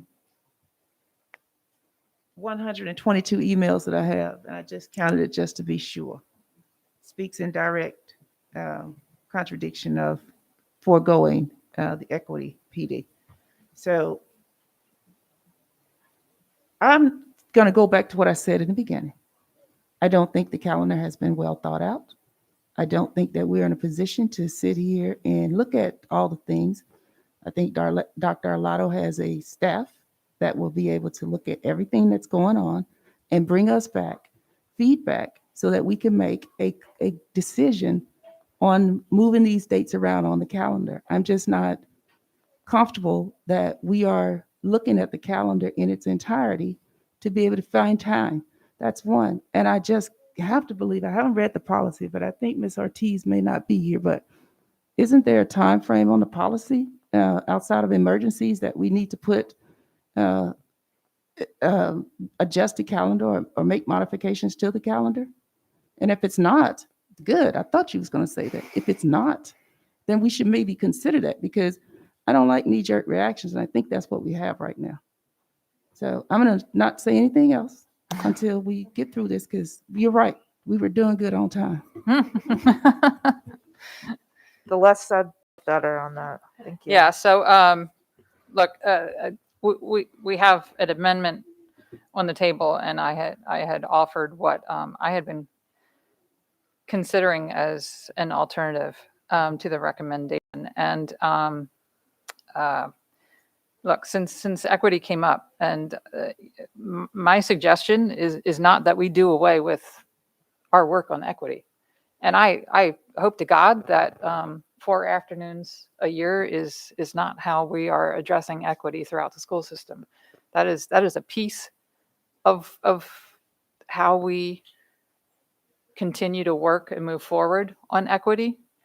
And so this one afternoon, I'm suggesting, and by the way, I'm not suggesting putting another PD in later in the year to make up for it. I'm suggesting that the PD that was going to happen on December 8th happen at the February PD. We shift things back.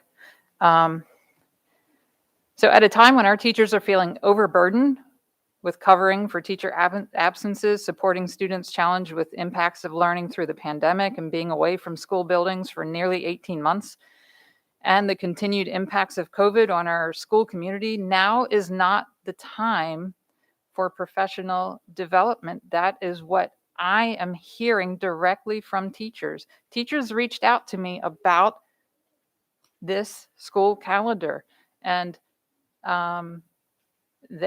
those that I spoke with were very, very much in favor with postponing the December 8th PD. I don't know how many people are aware, but there's homework that goes along with preparing for that PD. We are hearing daily that our teachers are feeling they're struggling. So what in these circumstances, what do we realistically expect to gain as a school system for our students by conducting mandatory training in these circumstances. Putting it off for a couple of months to allow everyone to take a breath and focus on the here and now in their classroom. This is what they're asking for. And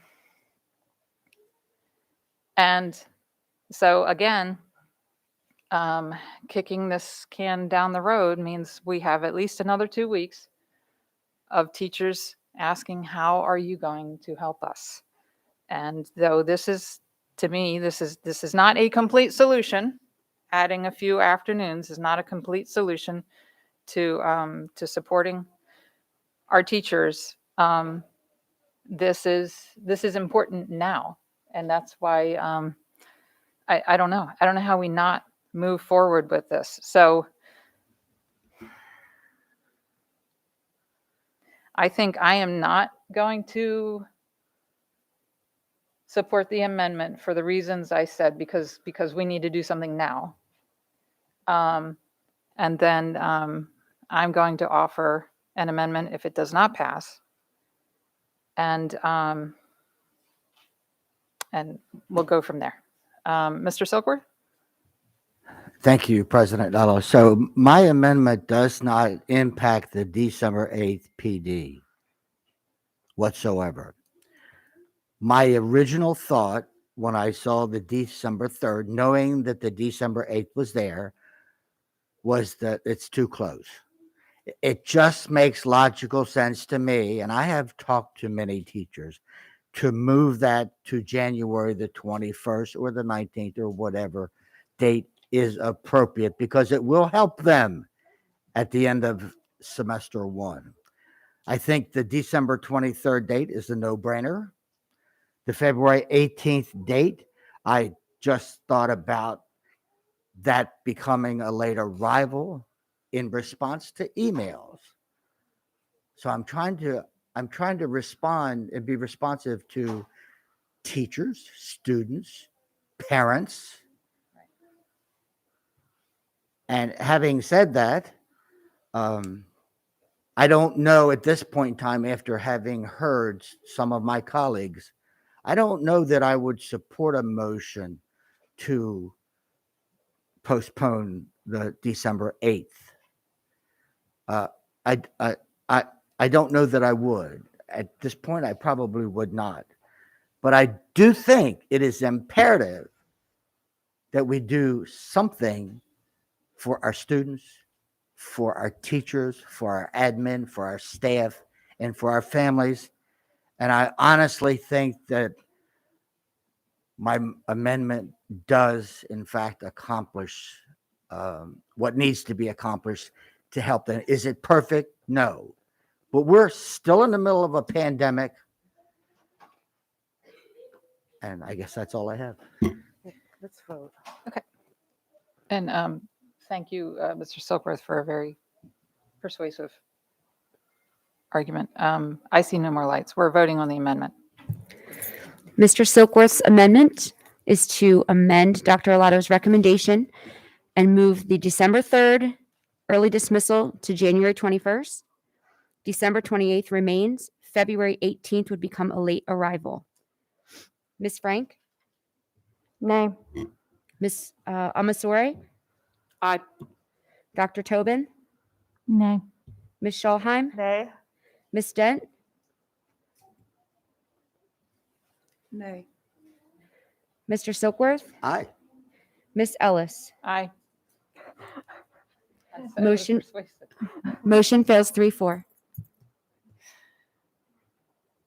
Okay. And for reasons I said, I have to offer my amendment. We don't need to discuss if no one has anything else to say, but I will be offering an amendment to the recommendation of early dismissals to, sorry, here, let me,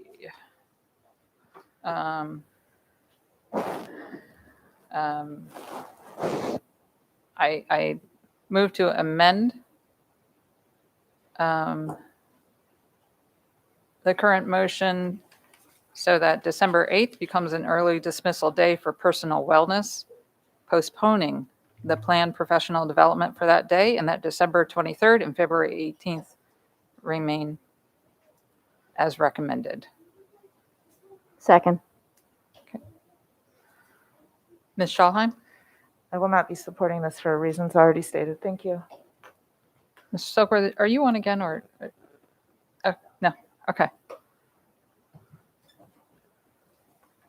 Ms. Omasori. Okay, so previously, while we were discussing, I recall you stating that we would be basically shifting the PDs.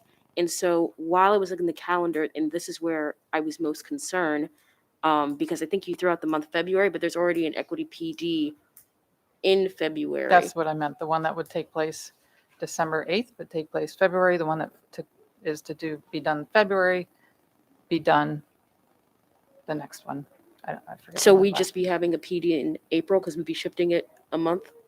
Another we're okay.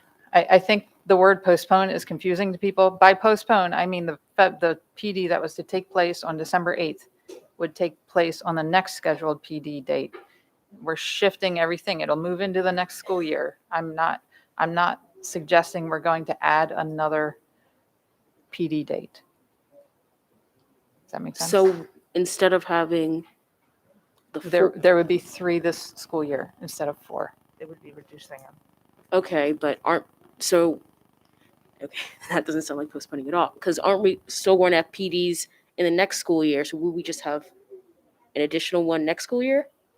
No, not an additional It would be one. reducing them. So is it possible to amend the language of the motion then? You can offer an amendment.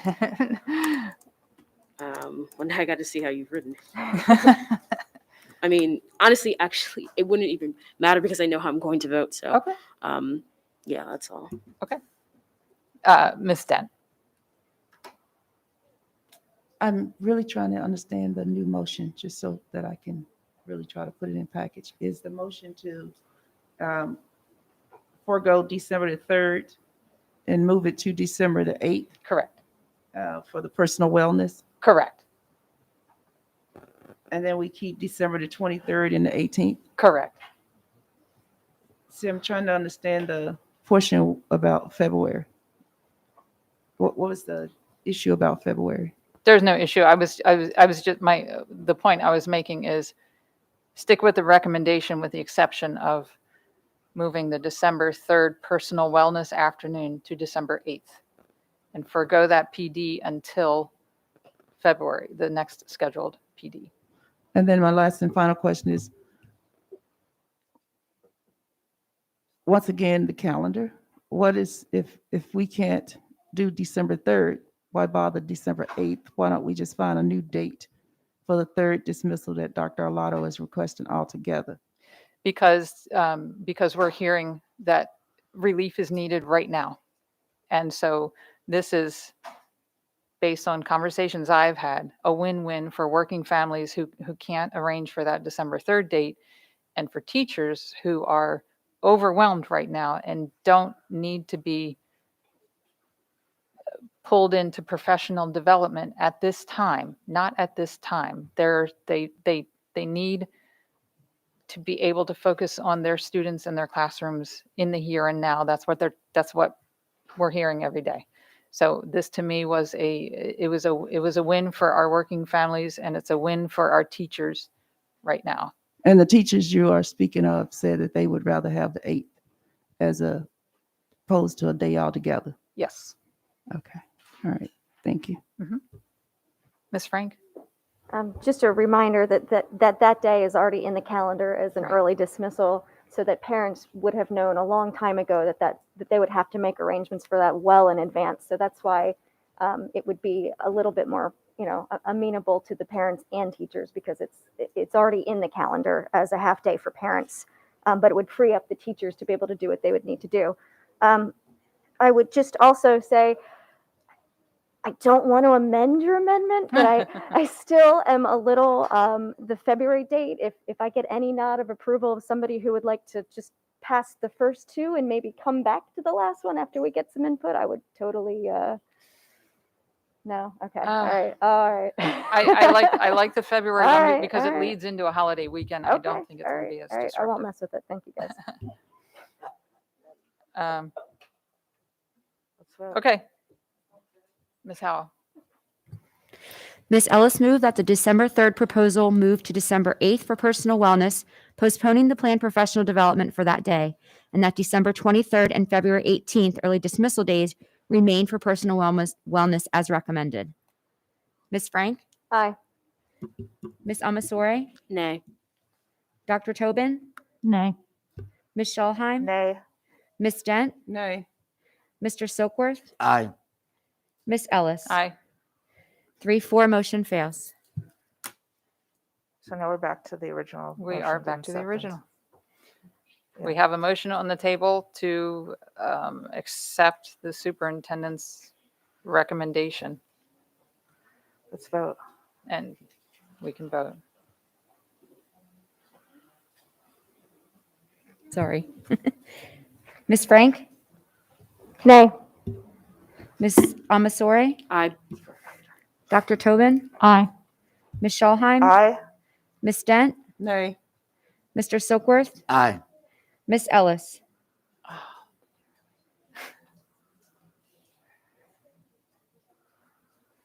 Man.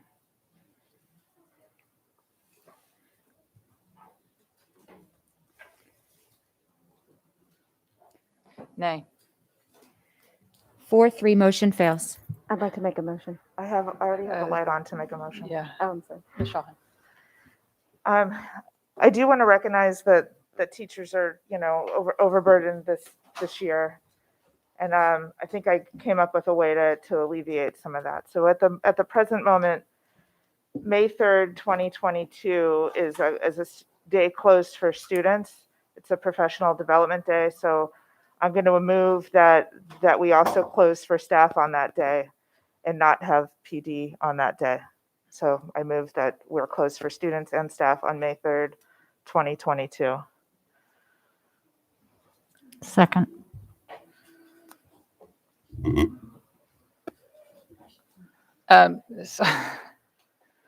So the expert I would need to consult just stepped away. Ms. Omasori. Yeah, I was about to say,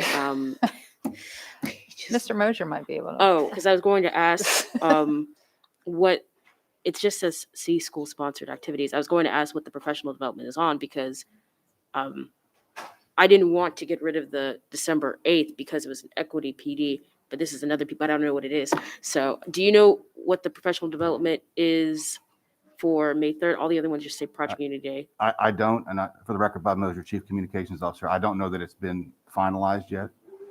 But what I was going to say to Ms. Schalheim's motion is if the teacher contract has 191 work days, so if you eliminate May the 3rd, you have to find another teacher work day somewhere to satisfy the contract.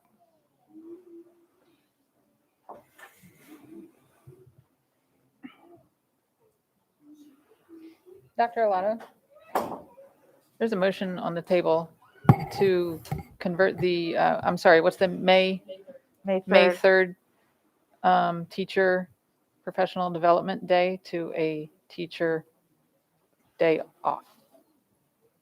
And I think some of us have questions about what that day is intended for.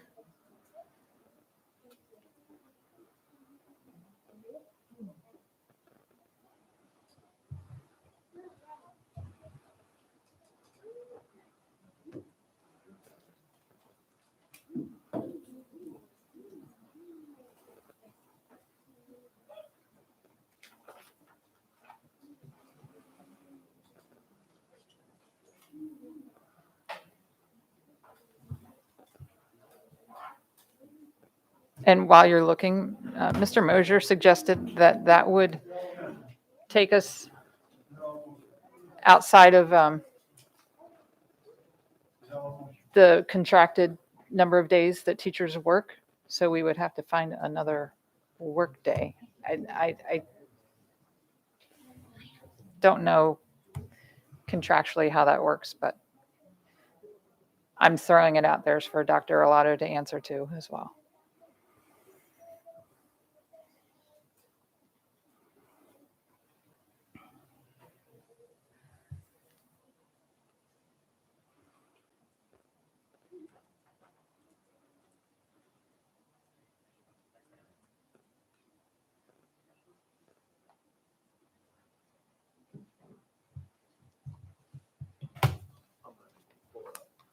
The professional development day, Mr. Mosier?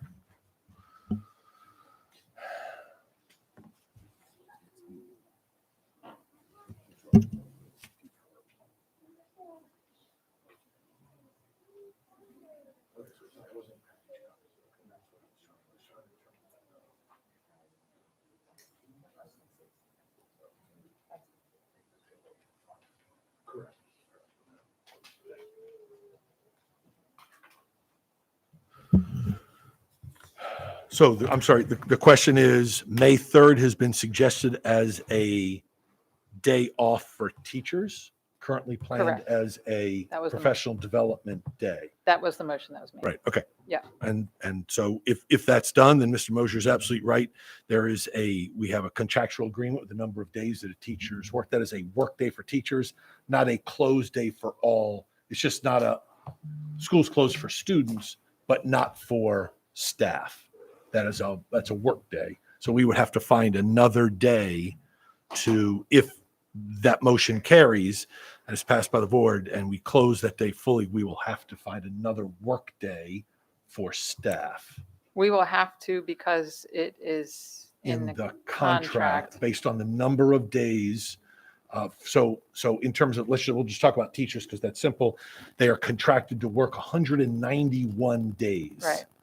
So we would have to add a day into the calendar where they are currently not working and ask them to work that day. Is it 90? It's 191 and 194. It's 191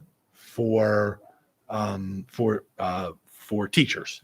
Now there are different variations of, you could have some teachers that work 193 days, some that work 194, some that work 200. An athletic director would fall under that. They work more days, but the standard teaching contract for a classroom teacher is 191 days. Okay, I only asked what it says.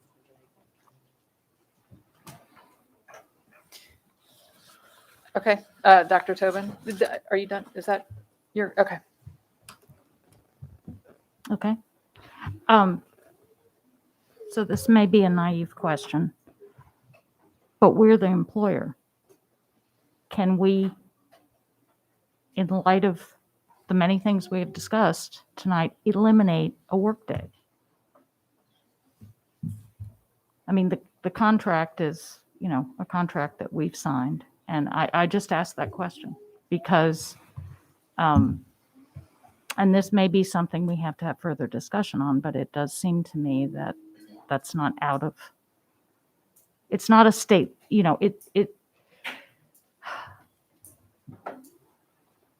there may be many things we have to do to adjust this calendar. So I'm just curious as to whether or not that's a possibility.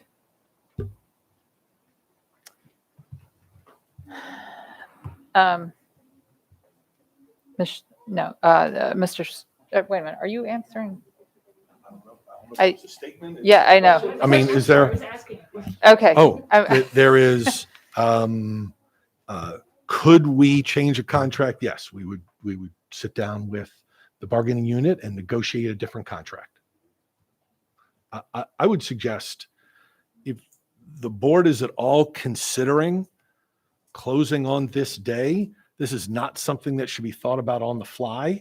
And it's something that we should consider in advance of coming to the public and bring it up. This is, I'm a little speechless because I'm completely unprepared to react to a closing on a day that is currently a work day for staff, though it's closed for students. So I would caution the board about making a decision on the fly like this, because it could very well involve negotiations with a bargaining unit, and certainly many other things that I'm not thinking about at this time. Right. Something to consider. Thank you. Mr. Silver? Yes, I know there's a motion on the table. I'm not speaking to the motion. I am just suggesting that I have a motion to be made that I think will bring this together. Yeah, I have one too. I was just waiting for this one to be done. Okay.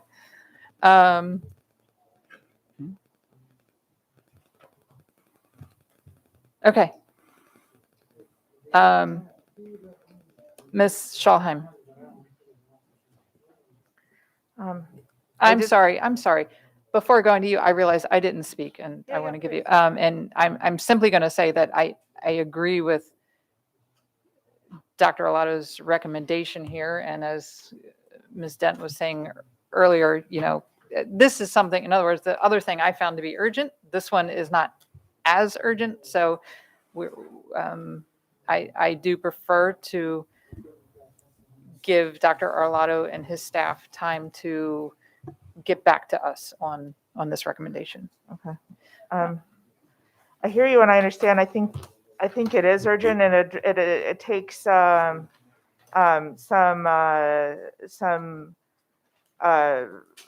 it gives some time back to the teachers.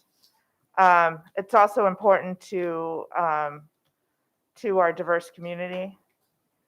So I want to recognize the folks that are in the room tonight.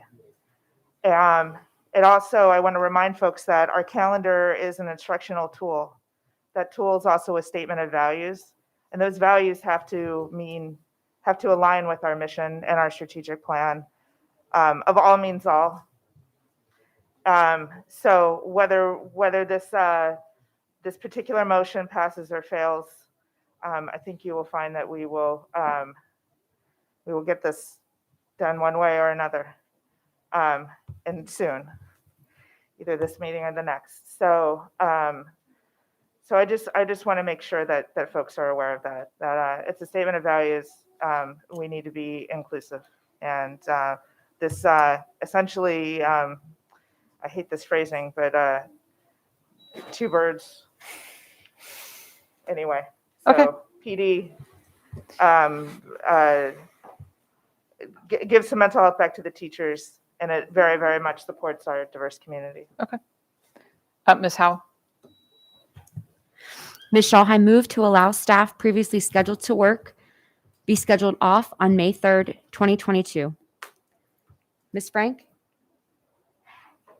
At this time, nay, but. Stay tuned. Yeah, stay tuned. Ms. Amasore? At this time, yay. Dr. Tobin? Aye. Ms. Schalheim? Aye. Ms. Dent? Nay. Mr. Silkworth? At this time, nay. Ms. Ellis? At this time, nay. 3-4, motion fails. Okay. Excuse me. Repeat. The motion failed at this time.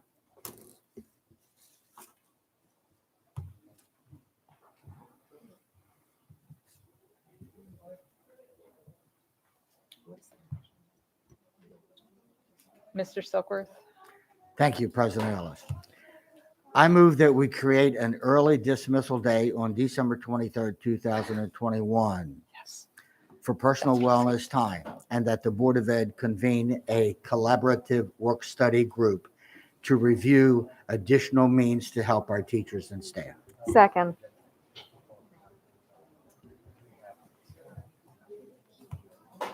Okay. I see no light, so I'm going to start talking and tell you, thank you, Mr. Silkworth. I was about to offer something very similar, and absolutely, I am fully in support. We need order, please. Is there any more discussion on Mr. Silkworth's motion?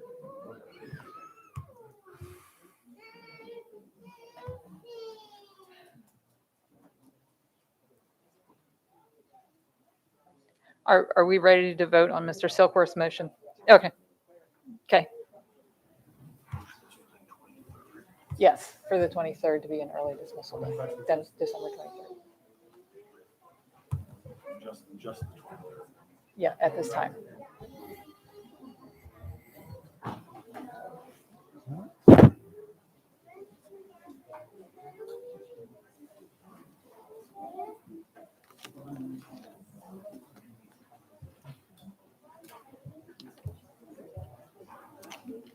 Okay. My apologies. We're going to take a breather for just a moment. 5-minute recess, please.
This meeting is now back in order.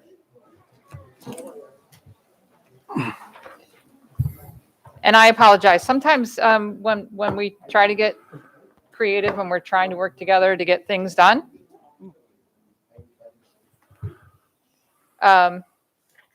it gets a little confusing and a little messy. So currently, just to make sure we're all clear, we are on item 6.05, the 2021-2022 school year calendar. And we have a motion on the table. Mr. Silkworth, can you please repeat your motion? Yes, I can. I move that we create an early dismissal day on December 23rd, 2021 for personal wellness time for our teachers and staff, and that the Board of Ed convene a collaborative work-study group to review additional means to help our teachers and staff.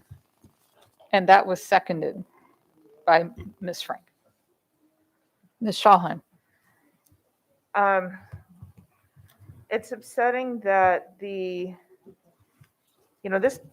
is already out there. The 3 dates are already out there. The expectation has already been set for the 3 days amongst our community. And to rip December 3rd away like it's nothing is deeply offensive. And Ms. Schalheim, we have disposed of that. No, I know, but I am speaking about this in its relation to this motion. So yeah, I mean the other one's fine, but it's if we're talking about alleviating stress now, then we've just kicked the can down the road a few extra weeks, and needlessly, we could have had both. Okay, we can go back and completely debate the last motion that failed, because I certainly have counter arguments for that. But we currently have a motion on the table, and that's the one we're discussing now. And I'm sorry, the implication that something was done for no reason is offensive to some members, and so let's try to all focus. We are all focused on the well-being of the school community. We all are. Let's all know that we have the best interests of our teachers and our students and our entire school community at heart. Okay, so there's a motion on the table, and Ms. Howe, we're ready to vote. I see no more lights. Oh, unless Mr. Silkworth, you want to speak back to it? Ready to vote. Okay. Ms. Frank? Aye. Ms. Amasore? Oh, I thought you were going to repeat the motion before. Oh, I can repeat the motion. Mr. Silkworth moved that we create an early dismissal day on December 23rd, 2021 for personal wellness time, and that the BOE Board of Education convene a collaborative work-study group to review additional means to help our teachers and staff. Aye. Dr. Tobin? Aye. Ms. Schalheim? Aye. Ms. Dent? Aye. Mr. Silkworth? Aye. Ms. Ellis? Aye. Motion passes 7-0. Ms. Frank? I also have a motion. I move to request the superintendent review a potential closure date on May 3rd after reviewing all needed contracts and bring recommendations to this board at our January 5th meeting. I second. Second. Okay.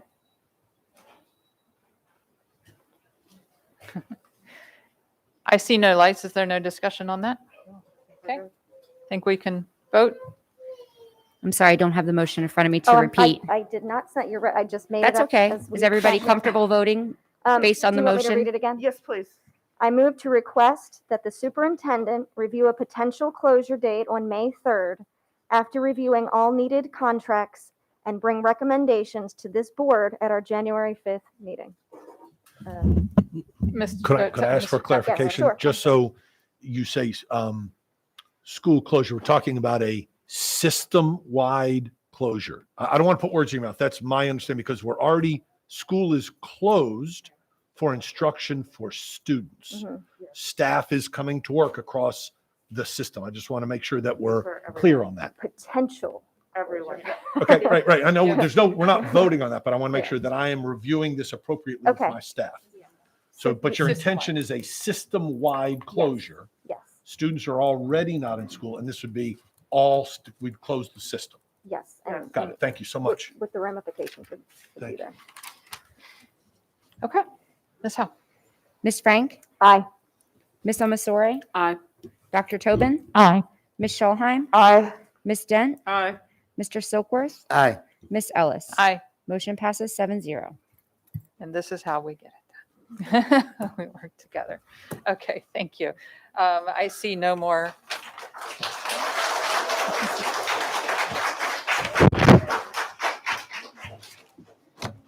Lights. So now I believe we are on item 6.06, the 2022-2023 school year calendar. Dr. Alato.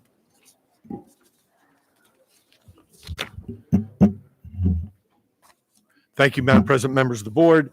You have our calendar committee met. Mr. Mosier is going to walk you through some of the information regarding that calendar committee and their recommendations. Thank you.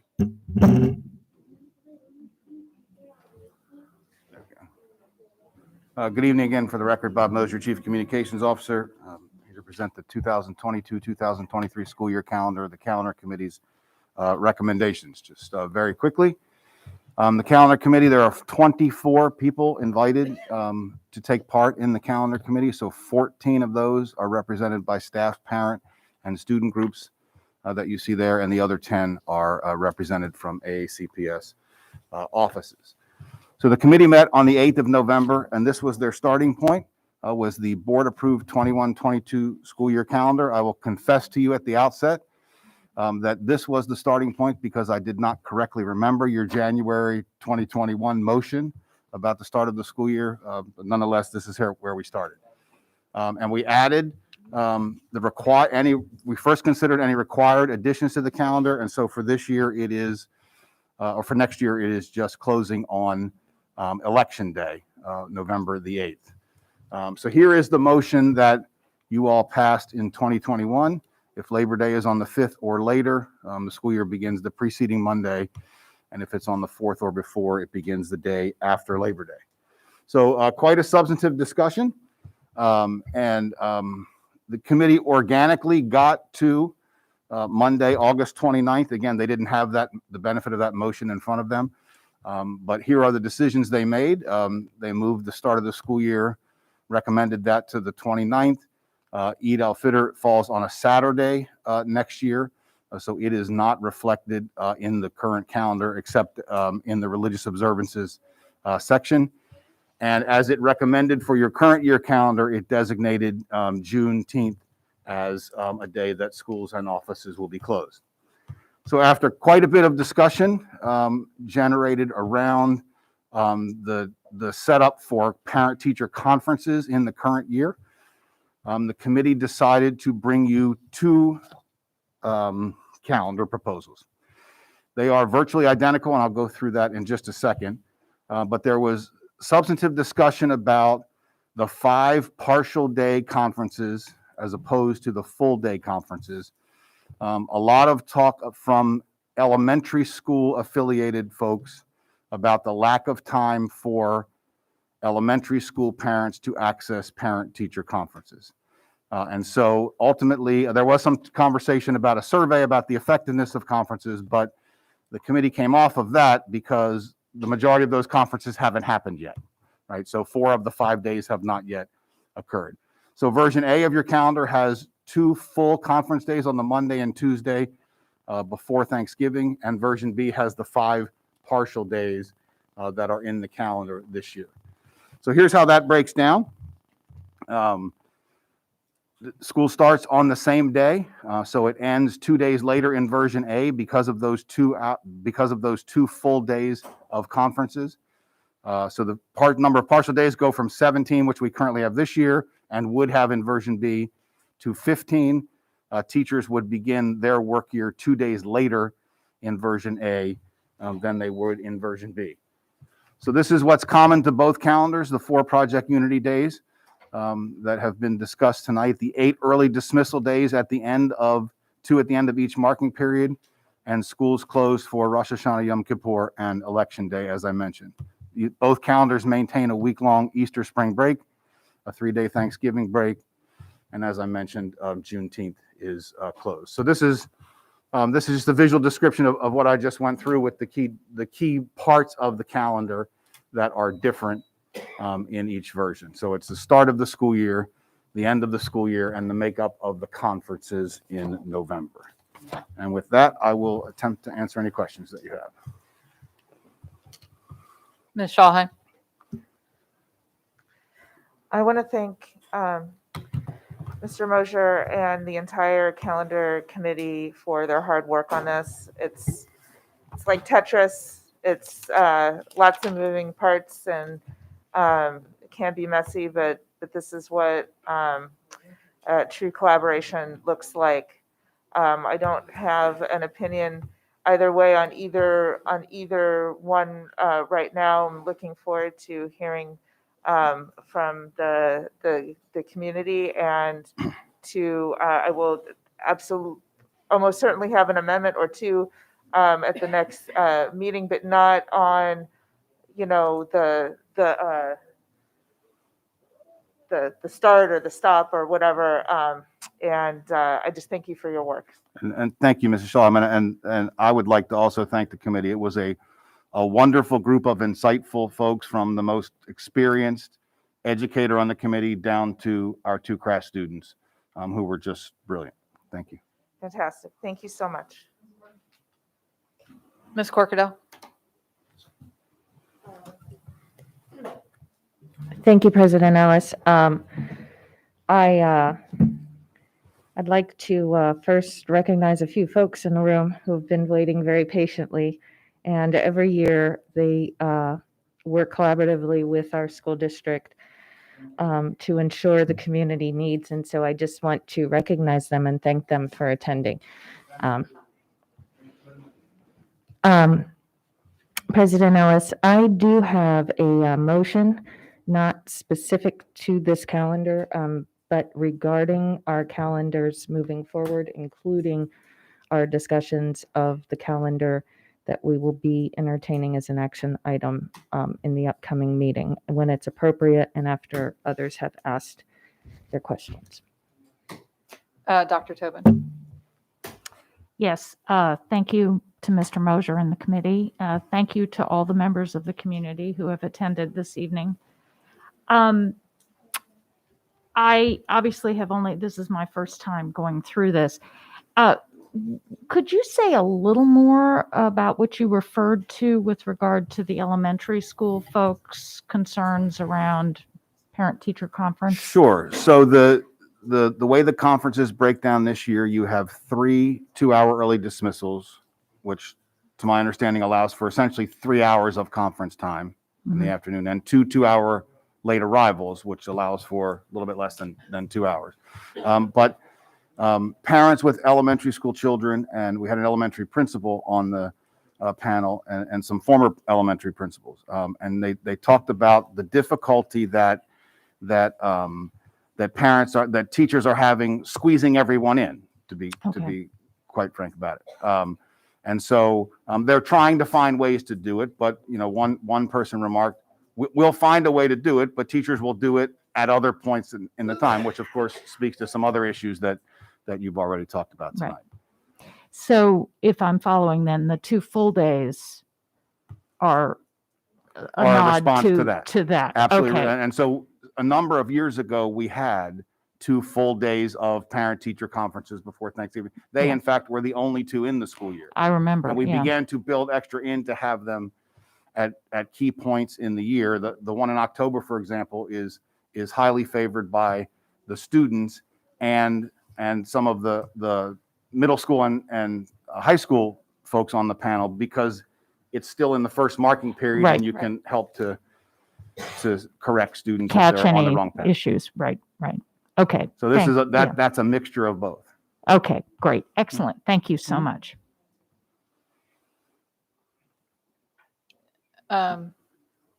Okay, Ms. Corkdale. Thank you, President Ellis, and to my colleagues for considering this. You know, as I was researching and going through, as I do with every single year when it gets to be calendar time, one of the things I always have to do is kind of go back through all of the inventory of the individualized sort of things that we have done over the years. And it begged the question to me is that maybe we should be clear on our what and why. And so this is not necessarily a true cleanup, as it were, but I kind of would like to call it that, because we do have a lot of pending things. And so I move that AACPS school year calendars continue our traditional recognition of national, state, school, and community observances, and that the calendars be prepared so as to minimize conflict with the holidays of all faiths, and without endorsement, reasonably accommodate those traditionally observed by and in our community. Second. Second.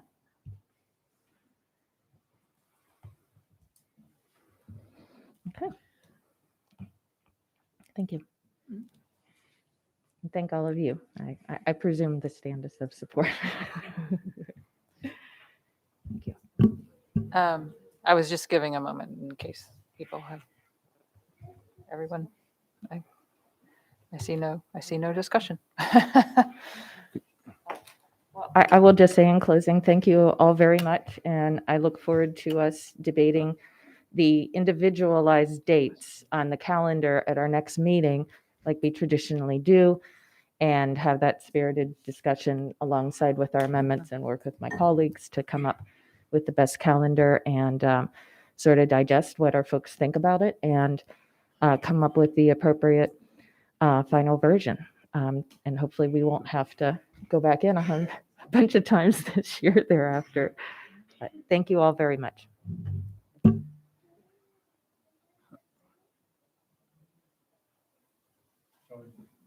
Leave now to the first.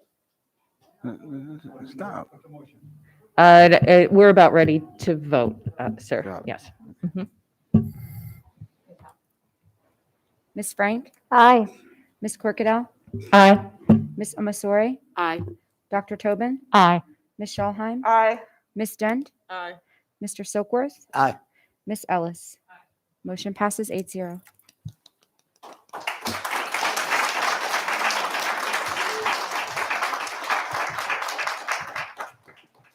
Thank you. See you in the first. Indeed. Thank you, everybody, for showing up. Have a good day.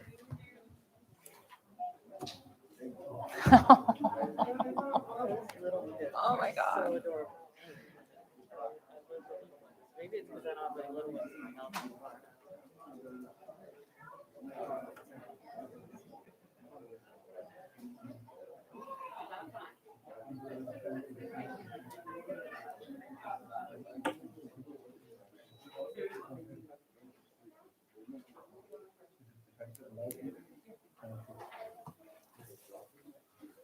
Thank you, everybody.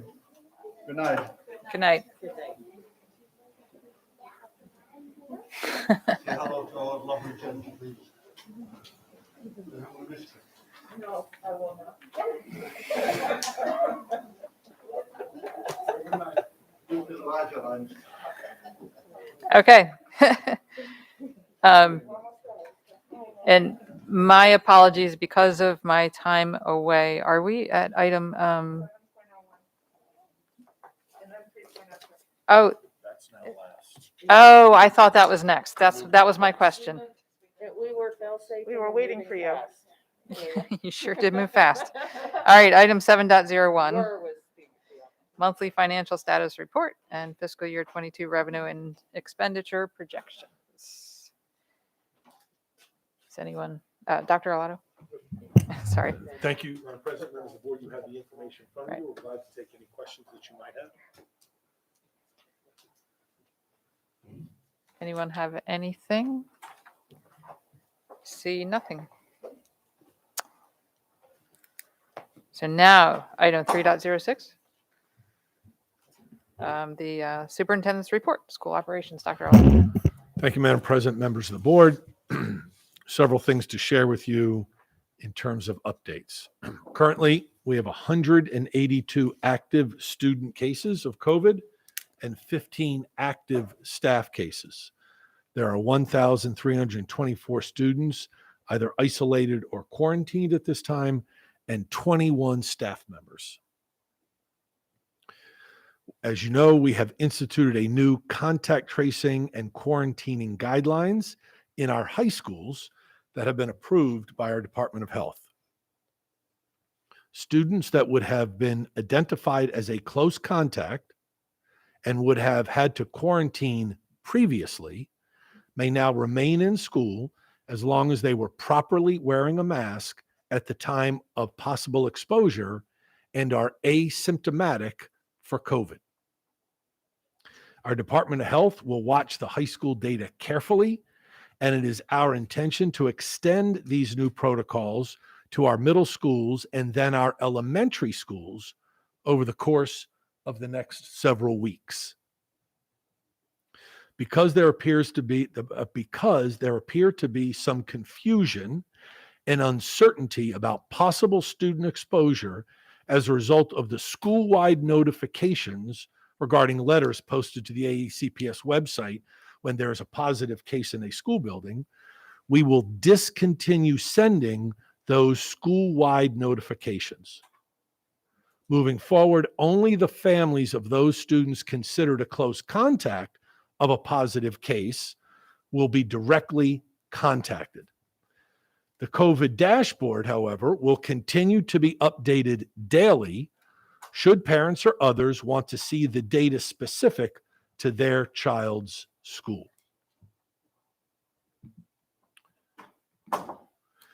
Our first week of vaccine clinics at our elementary schools was a resounding success. Last week, November 8th through November 13th, 1,793 doses were given in AACPS clinic locations.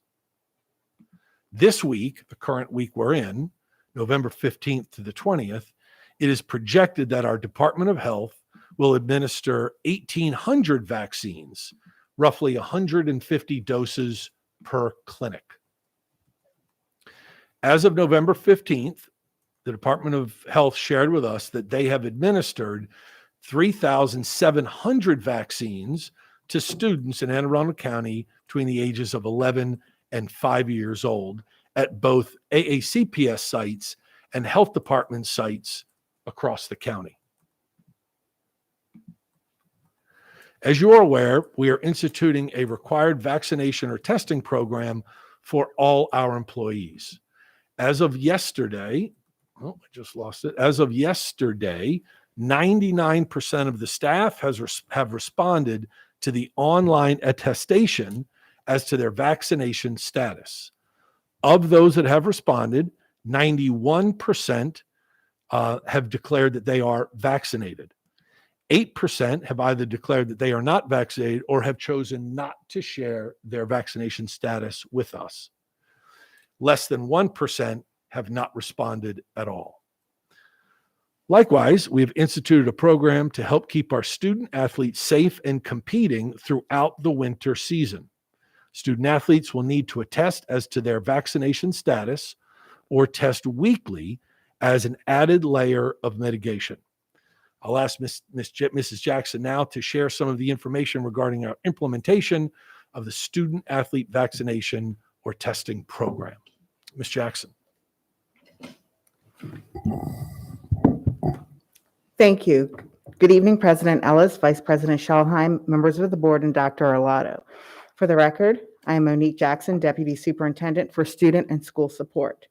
Thank you for the opportunity to give you a brief update on the athletics vaccination or testing program, the purpose of which is to have student athletes compete in a winter season for the first time in several months in the safest manner possible, while reducing the number of quarantined students without losing out on a season.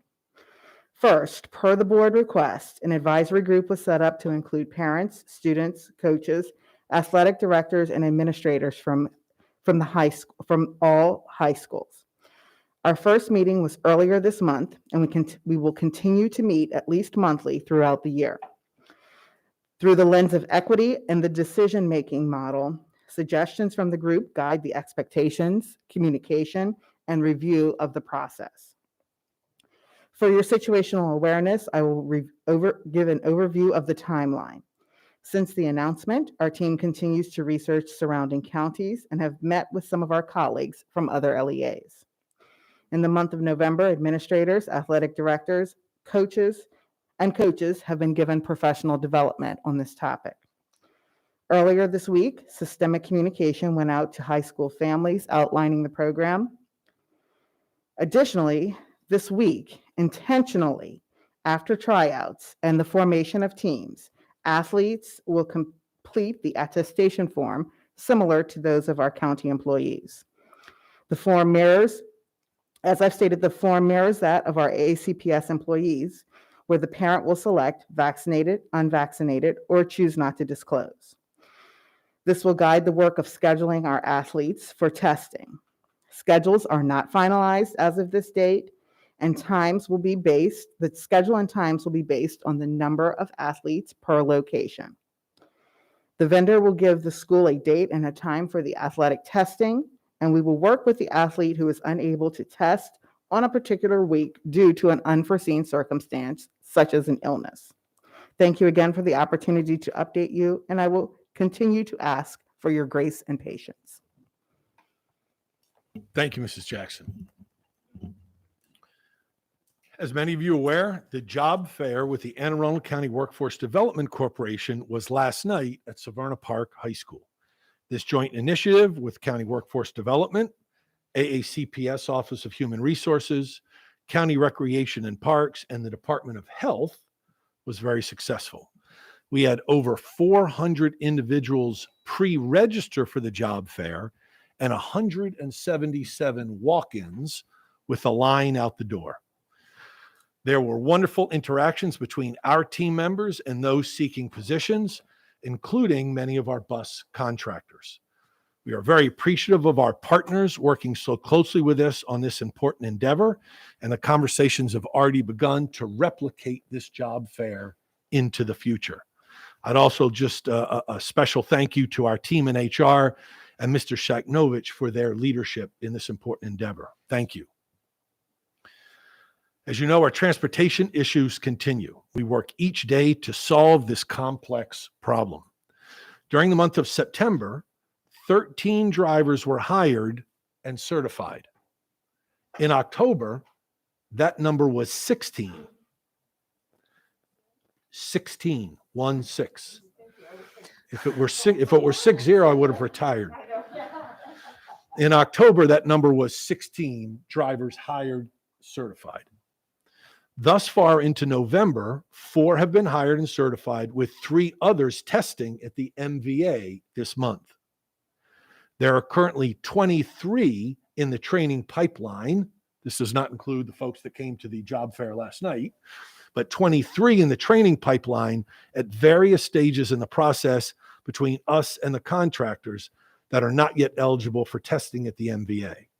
Unfortunately, for a host of reasons, we are gaining them as quickly as we are losing them, and we continue to hold at a steady state of roughly anywhere from 25 to 30 or so routes not covered in a given day.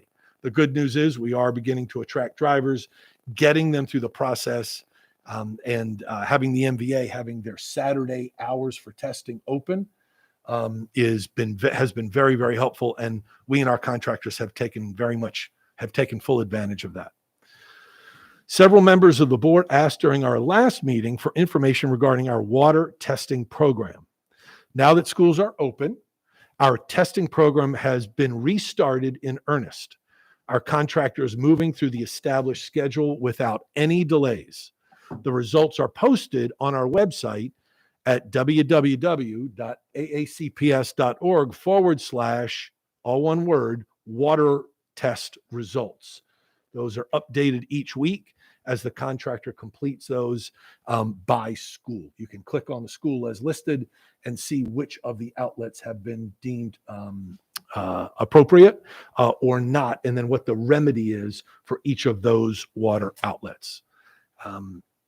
Each year, securing substitute teachers is a challenge for any school system. This year has been particularly difficult. While we have over 1,000 substitute teachers on our rolls, we currently have 692 substitutes that have worked so far this year. So again, 1,000 on our rolls, which is a great number, but only 692 up to this point have accepted a job during the course of this school year. Between August and November 15th of 2019, our last full year, we had 819 substitutes during that time period that had already accepted jobs. You can see that we are, roughly 100 short in that determination.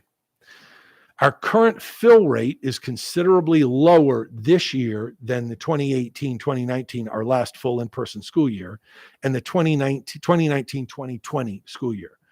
We are currently averaging a fill rate of 58%, meaning of the jobs that are put out online, only 58 are being filled by substitutes. In October and November of 2018-19, that average fill rate was 74%. And in 1920, the average was 76.3%. For FY22, as you are aware, we have a total of 90 authorized permanent substitute FTEs. As of today, 81 or almost 82 of those FTEs have been filled, and we have currently 9 vacancies. Again, this is for permanent substitutes. For the FY21, there were a total of 79.8 authorized FTEs and 71 in November of 2020. The point there being that we were, through your budget in FY22, increase the number of permanent substitutes. They, for the most part, have been hired and are deployed at schools. And Mr.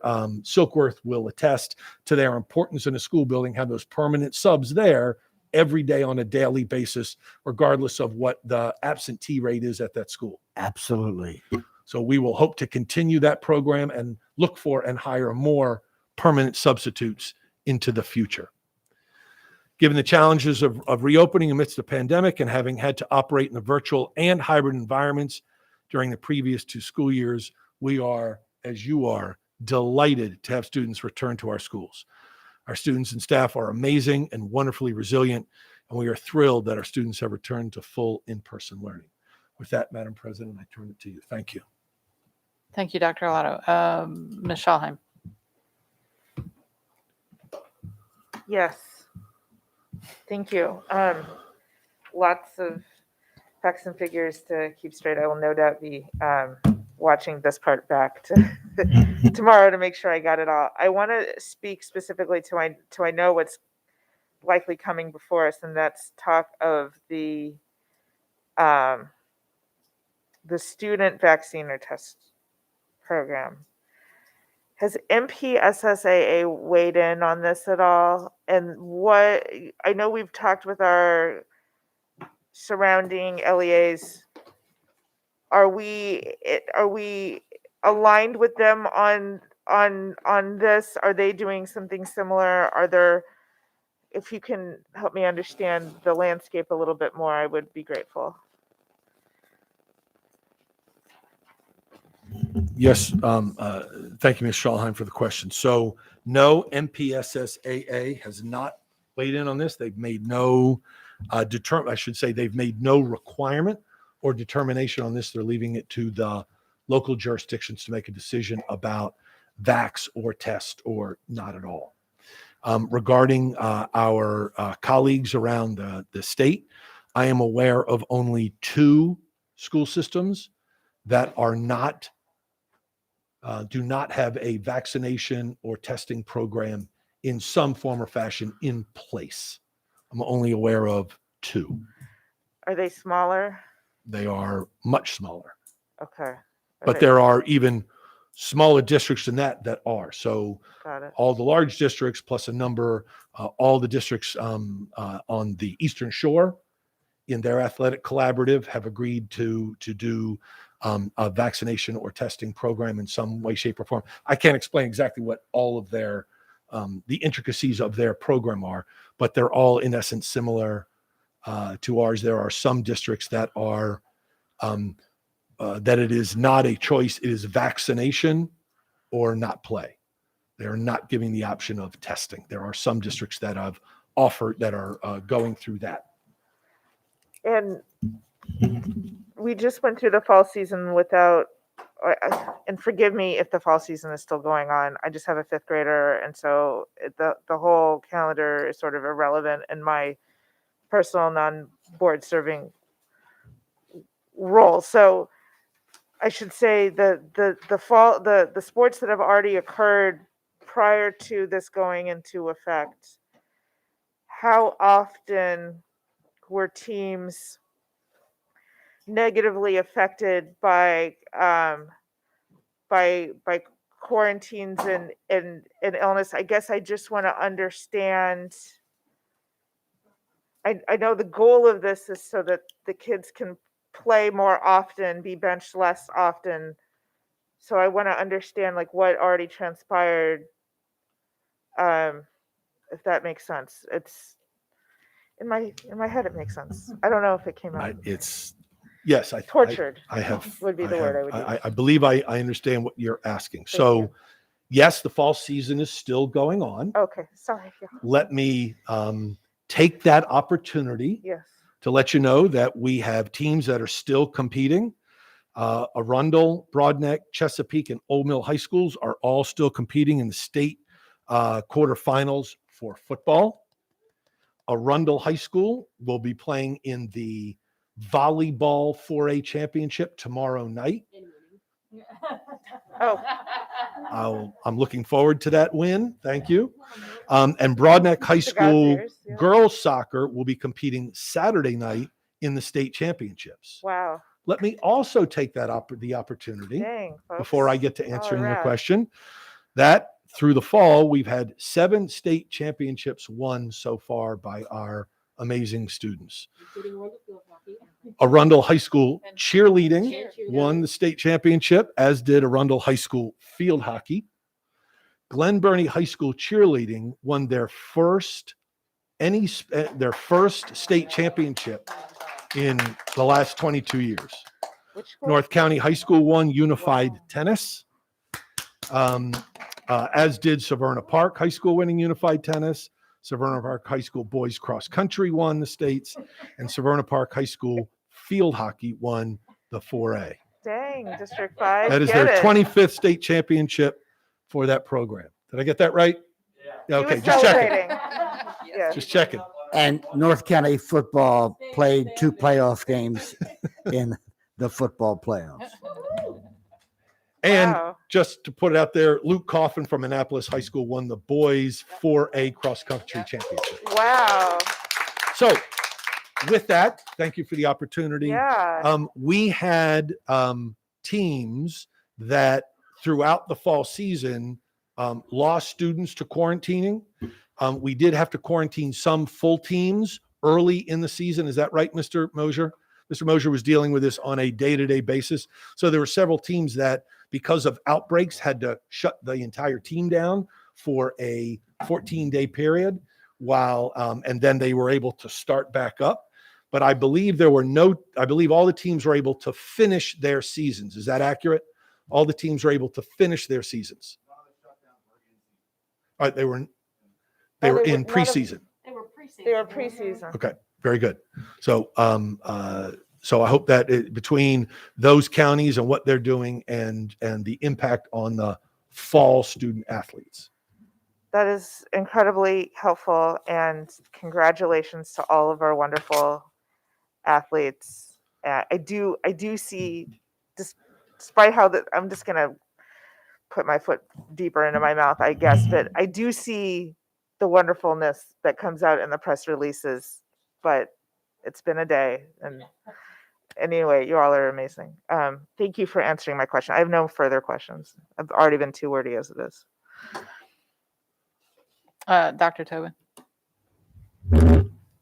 Thank you. And while we're celebrating, I just want to say that at least at Annapolis High School this coming weekend is going to be the first drama company performance since the shutdown.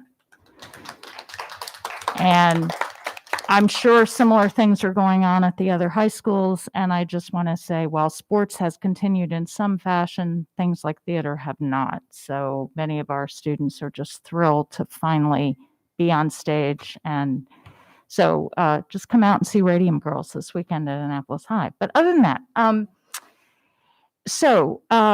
Dr. Alato, with regard to the ongoing transportation saga, I know that we are awaiting regulations with regard to recently passed legislation that would give us a little more flexibility in the kinds of vehicles that we transport students in. We don't know when those regulations will come down. What I've heard is fairly soon, but that is what it is. But once we get those, do we have alternatives ready to move that can enable us to be flexible and start making up for where we have these gaps that you and your staff continue to wrestle with? So I don't know that I can fully answer that question because it is so dependent upon what the regulations are, right, and what vehicles will be allowed to access. If it is something as simple as, let's say, a 15-passenger van with someone that does not need to have a CDL, a certified license in that term, to drive that van, then I believe we can fairly quickly stand up a program we have built into upcoming budgets, and including the ESSER grant to purchase some vans for the future in transportation, particularly for our I want to get this right, Mr. Sheknovich, for the homeless, built into McKinney-Vento and special education students. Non-publics, thank you. Right. So that is built into, we're building that into budgets and supplemented by some of our ESSER funds. Is that right? So, but in the meantime, if that were to pass tomorrow with something that we could access fairly quickly, an approved vehicle, Right. I think we could stand that up fairly quickly if we had to go out and rent a van while we're waiting for the budgets to move through and do purchasing for a longer term. I think we could probably stand something up fairly quickly. Okay. That's it for now. Thank you. Yes, ma'am. Ms. Corkadell? Thank you, President Ellis, and thank you everyone for continuing to work so hard on all of this. Dr. Alato, I thought I recalled, it's approximately 27,000 elementary students, right? Many more than that. I don't have a number in front of me. Out of our 80? 40,000. 40. Okay, so we've got a long way to go on that VAX number then. Okay, but definitely good progress on the week to week. That's amazing. And I'll just say once again, last time the way we orchestrated this is absolutely outstanding.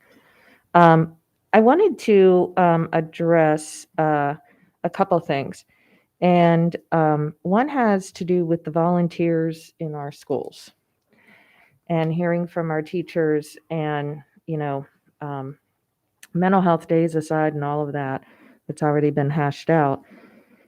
Most certainly, I got to presume that even if it's a matter of making copies or helping, take down fall and put up winter for the elementaries, and there's so many little, major, big things that they do. Given the fact that we are having performances in the schools and other events taking place, and we're not seeing co-associating spikes, or at least none that I'm looking at. I mean, we're at 10, no more than 10 per school in the student environment. And our aggregate numbers obviously higher. Do we have an indication of when we're going to have protocols established so we can get them back in? Because I think our community really wants to help us and really wants to help our teachers. And that is one of the most direct ways that we can accomplish that, even if it's standing outside on the sidewalk and they're already allowed to come in to handle other courses of business.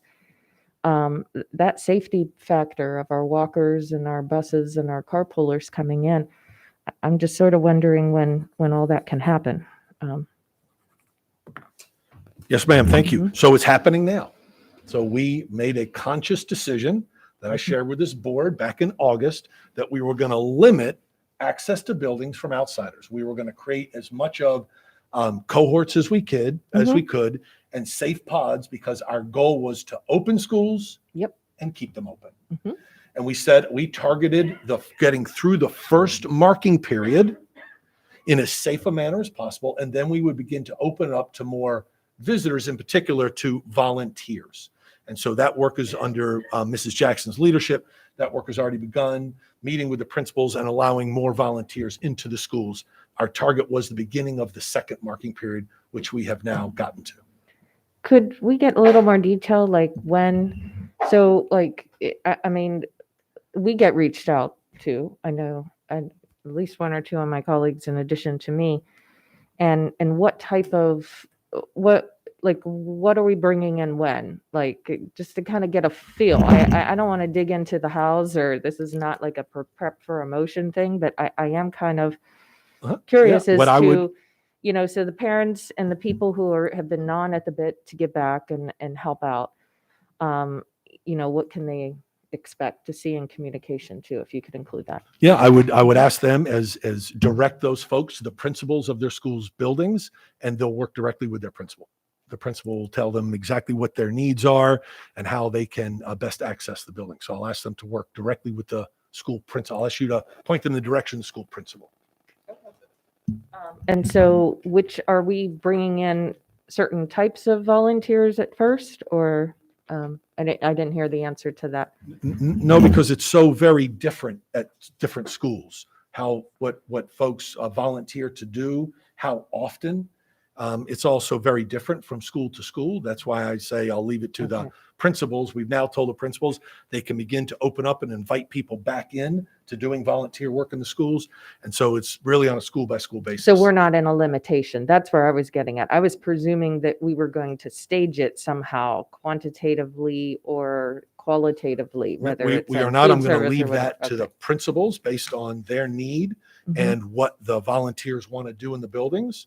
I certainly will caution the principals that we're not going to start allowing hundreds of people a day into the building. I don't think that's safe for our students or staff, but those that come in and volunteer in the PTA office, or as you say, making copies, all wonderful ways to volunteer in the schools, and we'll leave that to the principals to make those decisions. Is there anything I've missed, Mrs. Jackson?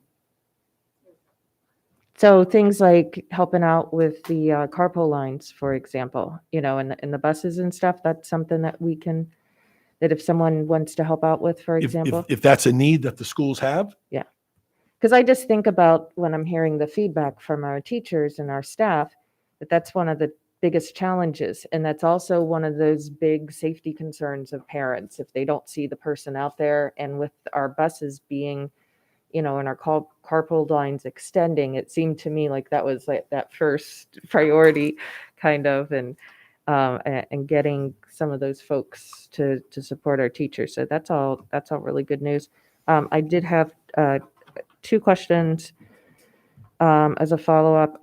Ms. Schalheim answered one of them sort of in her questions, but I didn't get the exact number or the rough estimate of how many teams. It sounded like there were how many in the earlier parts of the season? It was like in August, right? Bob, if you wouldn't, Mr. Mosier, if you wouldn't mind.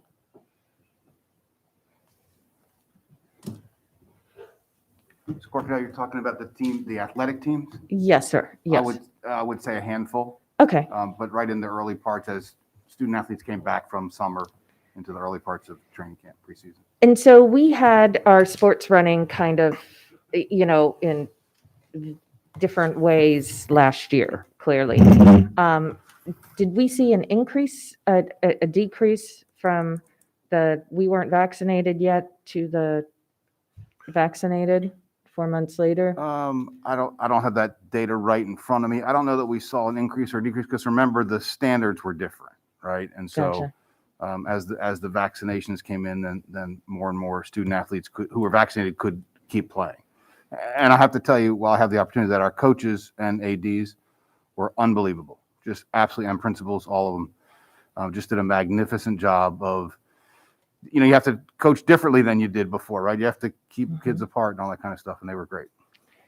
I think the commitment to the excellence and what you get out of a sport in and of itself, I think compels people to really do their best to comply. And you really can't play on a team unless everybody's agreed to play by the same rules, right?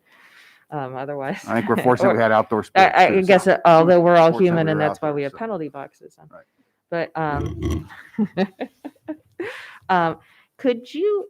There was one other question I had, and I know I had brought this up beforehand with folks, but I just gotta ask, what this is specific. I don't know if Ms. Jackson would know the answer to this, but unified bowling. I just want to come back to that, folks, because I do have to say that I am not understanding what I understand what all of the other sports do and how they interact. But when it comes to unified bowling, my understanding is each kid gets their own, they're completely alone. And so I'm not understanding what it is about unified bowling that would compel us to impose the additional protocols associated with the other sports, especially when I know some of our special our students who are participating in it are some that can, have challenges with, and require OT for mask wearing and stuff. And so I'm just having a hard time understanding what makes that sport uniquely to require it. And It is, so the students in bowling are not, they don't act alone. Many of our differently abled students are supported, sometimes physically, by their non-disabled peers. And so there is close proximity. They're also inside public bowling alleys, which is another thing that has concerned us about the public coming and going while they are either at practice or in competition. And so we thought it best that we include both the non-disabled and the differently disabled students in our unified programs, in bowling in this case, as a chosen winter sport, to adhere to that same either vaccine or testing process. If a student is unable to get a vaccine or unable to go through the testing process and has a waiver, then we will certainly honor that. so I thought those that require or are advantaged by having folks helping them in a close proximity are already doing that in our schools, and we do not vax or test them when they are in the classroom. So can you explain what that difference is? Because I'm just not visualizing it. So we're talking about students, not staff.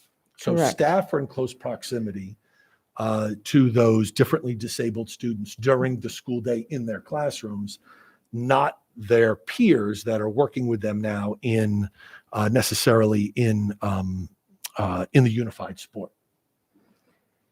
So when they go to participate in the unified sport, if their IEP requires them to have a companion, that companion is not filled by AACPS, it is filled by their teammates. In other words, if they have other students helping them, instead of normally like staff would or a parent, that's occurring in the sports, but not in the classroom. Is that my understanding? I'm not sure. I'm not following the question. You had stated that because we have students interacting and helping other students while they're participating in the sport, and that some folks require that, and so therefore it'd be part of their IEP, right? To have that support. They're getting that from staff during the day, is in the classroom, right? But we don't provide that when they're participating in the sport. Well, the staff will also be there if the student needs that same support from staff, but then you have the added layer of the student athlete that is now participating in the unified sport. Okay, so we can't create a protocol that simply says the students keep their distance like they would in a classroom in order to keep them from having, because the testing is kind of a burden, and I'm thinking about that logistically, and those students also have apprehensions to that because of what they have to go through on a regular basis. And so we can't like do something like that for them to try to give them some relief and still participate in that vax or test scene. I don't believe that we can. I think what you're suggesting is that the non-disabled student would not, are you suggesting that non-disabled student would not get near at any time their differently disabled peer that's on the team?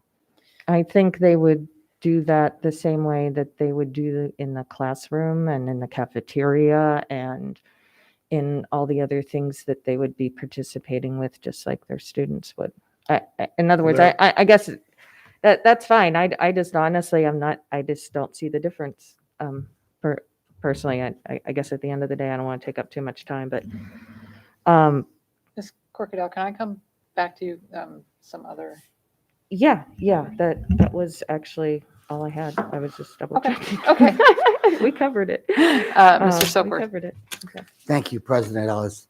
I have a question or two, but before I get to that, I just want to give my perspective about the athletic program. We wanted our students to get back to school face to face in as normal a situation as possible. That included athletics. As someone who has been around athletics for a long time, and as someone who watched and announced many football games, field hockey games, soccer games, it was as close to normal as it possibly could have been. And so my hat is off to the coaches, the athletic directors, all of the staff, and central office staff who showed up at times to some of the events, and students and parents. I just felt that the sports season, fall sports season, was done extremely well. We did have some issues, but that's just a comment from this 49-year veteran. So the job fair did go very well, which is exciting. At Savannah Park High School, I think you said 400 individual pre-registered and 177 walk-ins. I was just wondering if there's a breakdown in terms of the numbers that were there to be bus drivers or job or subs or teachers. And will there be another job fair?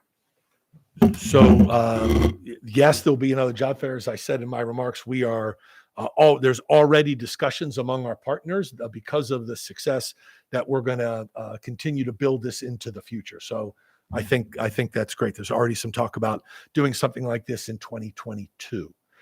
I don't know that there is a breakdown by the individual folks may have a number of how many came to the Parks and Rec table or the Jubs bus service table or the STA bus service table or our technology table. They may have individually But we were encouraging folks to move about and consider a variety of possible jobs and careers, that it wasn't just relying on a single one, unless they maybe had they purposely were coming to visit because they wanted to be a school nurse or a health room aide. Maybe they were coming to the health department for that specifically.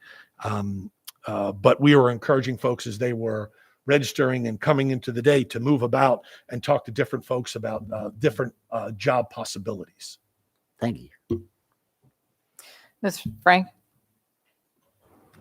Okay, thank you. So you did mention something about waivers. Do we have waivers in place for student athletes? I'm sorry, I did miss the first part of your question. Waivers. Yes, there are waivers. Waivers, health waivers that are available for a student. Okay. What is the company tasked with the testing? Do you know that? The company is Capital Diagnostics. They are a company that was pre-screened and pre-approved by the Maryland Department of Health. There were several companies that were pre-approved and pre-screened by MDH. Those names were then sent to each of the local jurisdictions.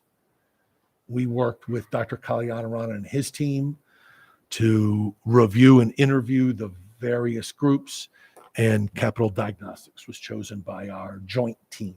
Okay, yeah, I do think I saw the name somewhere, but I couldn't go back and find Yes, it. ma'am. So I do have some questions about the student data with the company Capital Diagnostics. How security savvy have we been when we look at what this company is going to be doing with student data? Can you speak to that? Sure. So the only student data that Capital Diagnostics will have will be the student's name. Mm-hmm. And that they're a student in Anne Arundel County? They have a student name is the only information that each school will feed them, and then they will conduct the testing. Okay. There's they have no access to our student information database. They don't have access to, we don't give them birth dates or height or weight or shoe size. We give them no information. They simply have a name, and they'll know that let's say it's George Alato, who was on the wrestling team at North County High School. I am not vaccinated and I am being tested on a weekly basis. I will know from my coach what day I am to report during that week. And all the testing company knows is that George Alato is supposed to be there to test. Okay. That's the only information that we share with them. And do we have any agreements with them about data and making sure that they don't sell any student data, which would be the name, but do we have any agreements with them? That is common language in our contracts, but let me check this contract specifically because it began as a boilerplate contract from the state of Maryland that they passed to us, and then we're able to alter somewhat. Each jurisdiction was based on their testing program and protocols and what they agreed to. So let me check that specifically for you and get back to you. Okay, thank you. My other question has to do with the employee vaccines. And I'm sure that you've probably seen that there have been some federal injunctions just in the last few days. There are other pending challenges to the OSHA mandatory rules on vaccine and testing. Are we going to continue with our same plan and timing on the employee vaccines?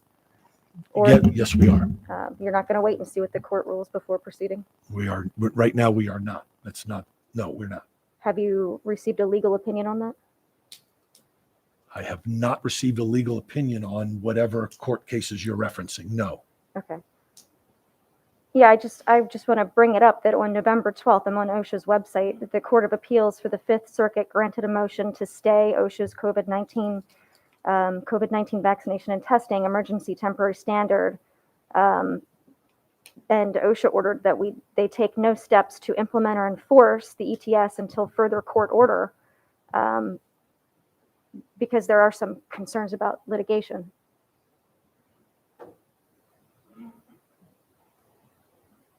At the end of this, I will have a motion. Thank you. Sorry. I just want to offer my support for getting every single volunteer who's ready to help into our schools as quickly as possible. I'm glad we're moving forward with that. Hail to the arts. The arts are alive in our schools. I just came from a performance at Studio 39, and I am so happy to see our kids singing and dancing and acting again. Ms. Shawheim. Sorry, I had a couple more questions. Good segue, because one of them has to do with volunteerism. So I know that the individual parent or parents or interested parties should go to the principal. My question is, have all principals at all levels been, and I assume the answer is yes, communicated with that this is now, it's their jurisdiction again to offer opportunities as appropriate in their, to meet the needs of their, yeah, sure. Thank you. Appreciate you.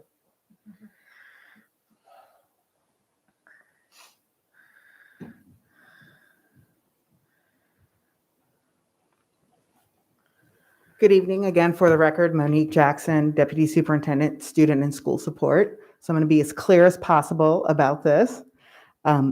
We, Dr. McMahon and I, host monthly, biweekly meetings with our principals. And as Dr. Alato said, and we've said all along, during the second marking period, we would see where we were and move to open up to visitors for a specific purpose. I want to be very clear about that second part, for a specific purpose. And for a specific purpose means that a principal will outline, he or she will outline those specific reasons why they need volunteers, and then will request those volunteers. This is not an opportunity for someone to say, oh, I want to come into the school to do X, Y, and Z. For example, we're going to continue to focus on eliminating the opportunity gap and giving our students the opportunities that they have missed over the last few months.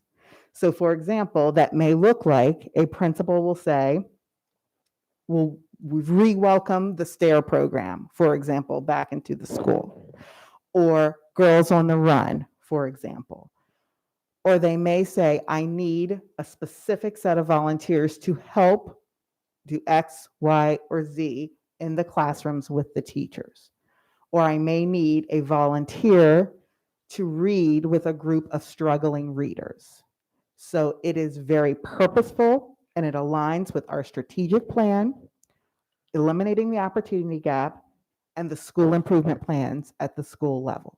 I want to be very clear about that so that no one out there believes that they tomorrow morning call a principal and say, I'm coming in at 12:30, because that's not how it works. Thank you. Very much appreciate that explanation.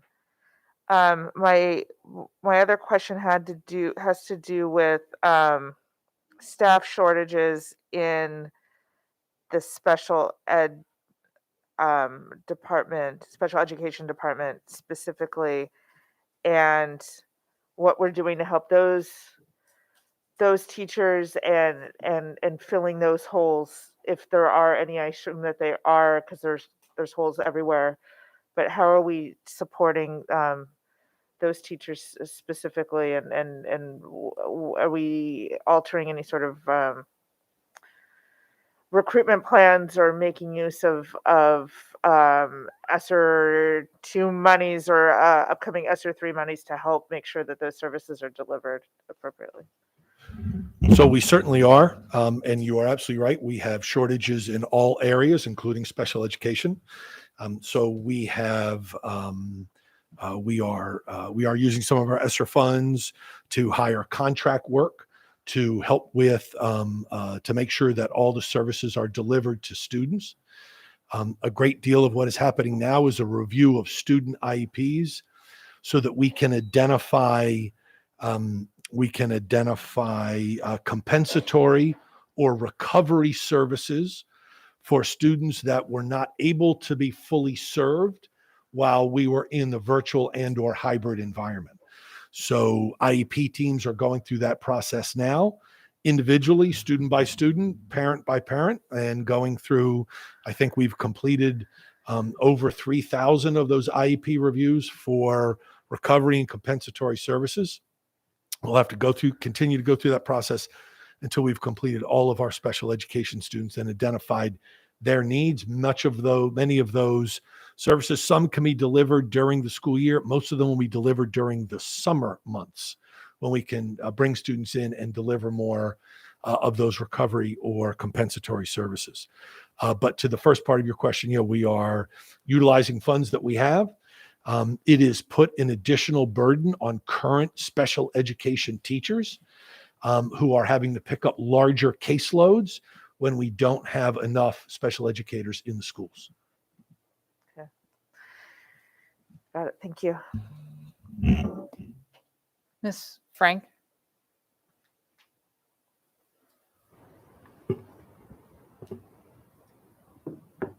In light of the recent availability of children ages 5 and up to receive a vaccine, a consistently low countywide case rate, falling 7-day average, and legal challenges currently waiting adjudication, it is apparent that the COVID mitigation strategies must evolve to reflect these ongoing changes and improvements to our county.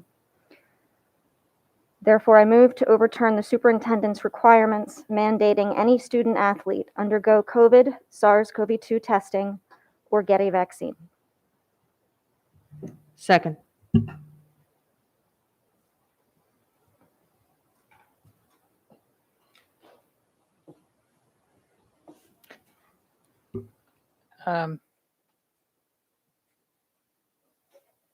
Yeah, I see no lights. So I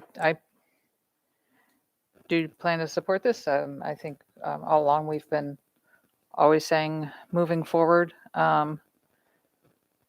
when people have the opportunity to have the vaccine. And we have reached that point. I've not been in favor of moving the goalposts, which is what feels like has been happening. So yes, I support. Ms. Frank, do you have anything you want to?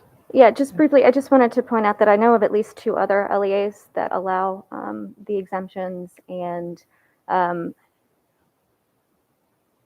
don't think that some of our public was immediately aware of that. I know that some of them have asked me about that, and I didn't understand that before tonight. We have a less than 1% severe case rate with morbidity in children. We're going to take a less than 1% and bring it down to a less than 1% with the vaccine. And when we look at the overall end game of that, I don't see who it benefits. There was no evidence to suggest in advance that this was that this student group was more at risk. And as we move forward, the last piece when Dr. K came and spoke, the last piece that he said was this piece, this 5 to 11 being approved, younger children being able to get it, that would be where we needed to be for this to end. And we're here, and I don't see it ending. So I'm going to urge this board to say we're ready to start making small improvements and get back to where we need to be and to continue to support parent choice. Ms. Den? I wanted to understand your motion. I thought you started off with grades for 5th grade and above, and then you moved into student athletes. So could you repeat your motion for me, please? So in my preamble, I mentioned that children 5 and older are able to now get a vaccine.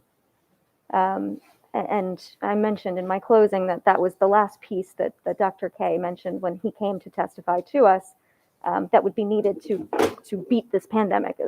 I'm summarizing, but that was the last piece that was needed, and then we would start to move forward. So my motion is to overturn the superintendent's requirements mandating any student athlete undergo COVID testing or to get a vaccine. Because if we're reducing community spread, and that was what the goal was, then we're at a point where we no longer need to make mandates, because anyone who wants a vaccine can now have one over the age of 5, which is the general age that our kids start school.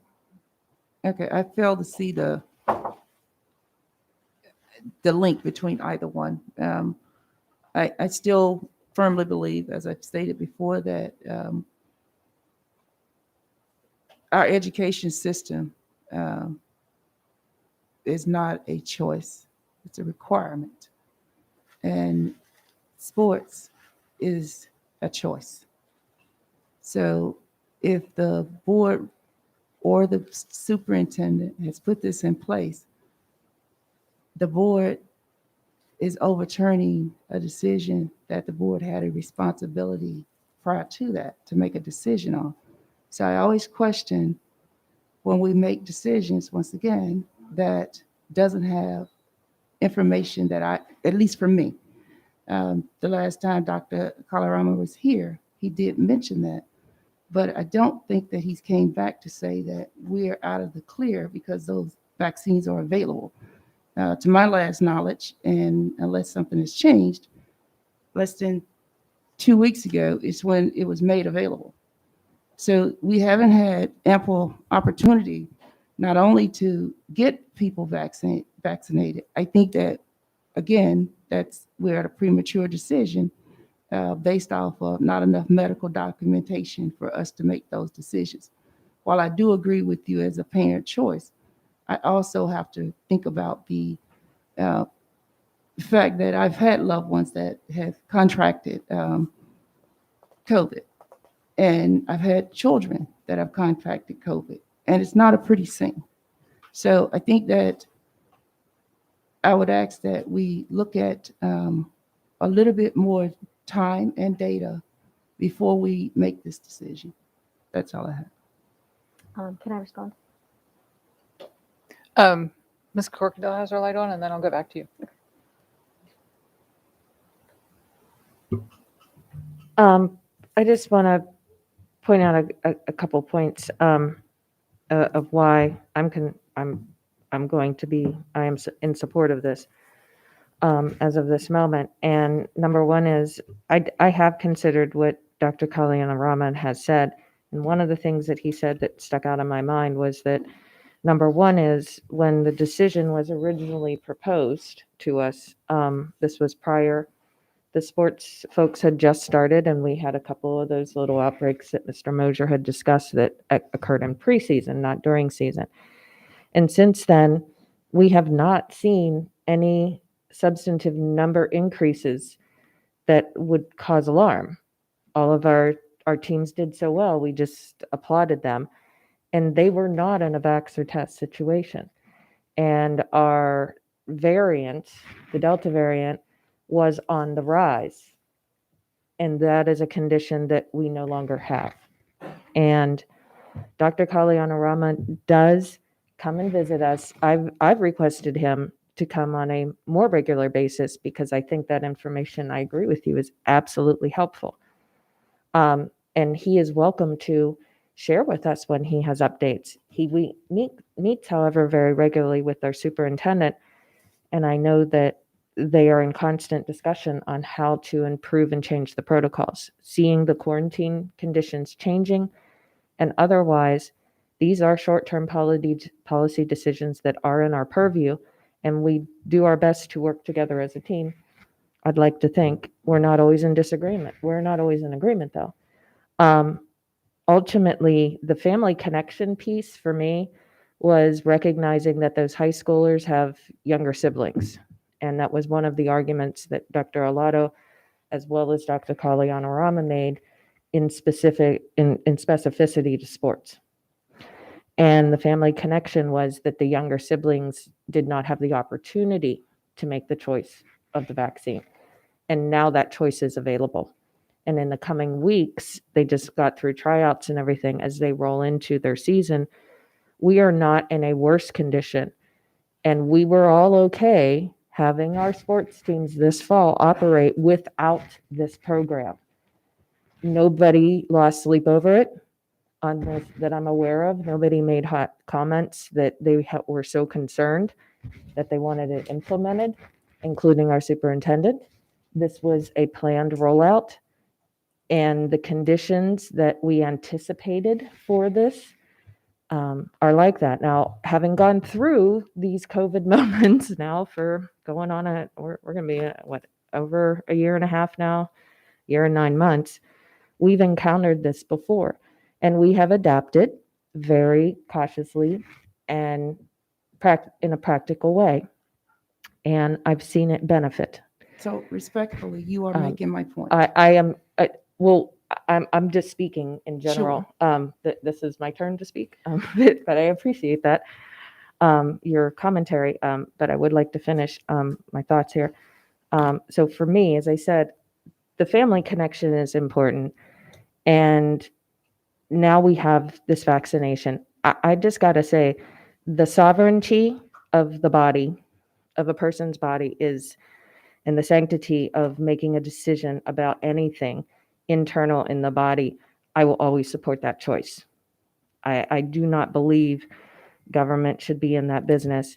And this is one of multiple layers of strategies, finally, I'll say, that we can deploy.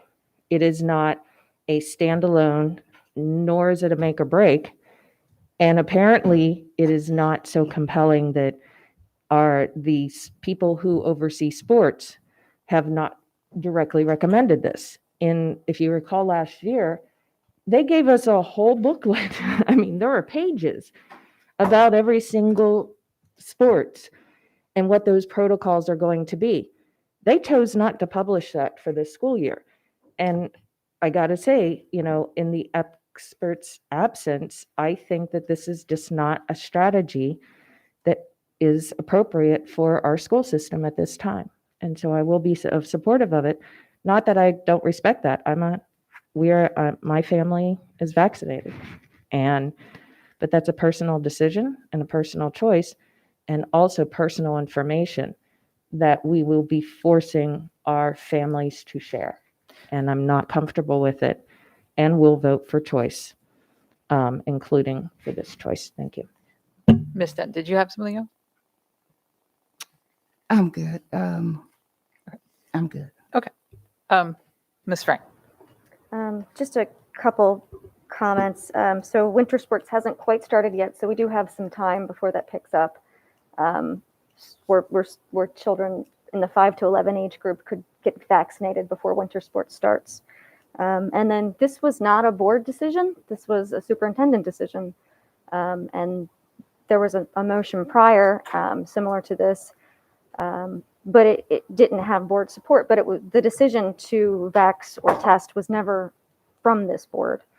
All other mandated vaccines respect a parent's decision to say no, including the flu vaccine. And now that this vaccine is available to students K through 12, all parents should have that choice, and we should respect it. I have nothing further. Ms. Howe. Ms. Frank moved to overturn the superintendent's requirements mandating any student athlete undergo COVID testing or get a vaccine. Ms. Frank? Aye. Ms. Corkadell? Aye. Ms. Omasori? Nay. Dr. Tobin? Nay. Ms. Schalheim? Nay. Ms. Dent? Nay. Mr. Silkworth? Nay. Ms. Ellis? Aye. Motion fails 3-5.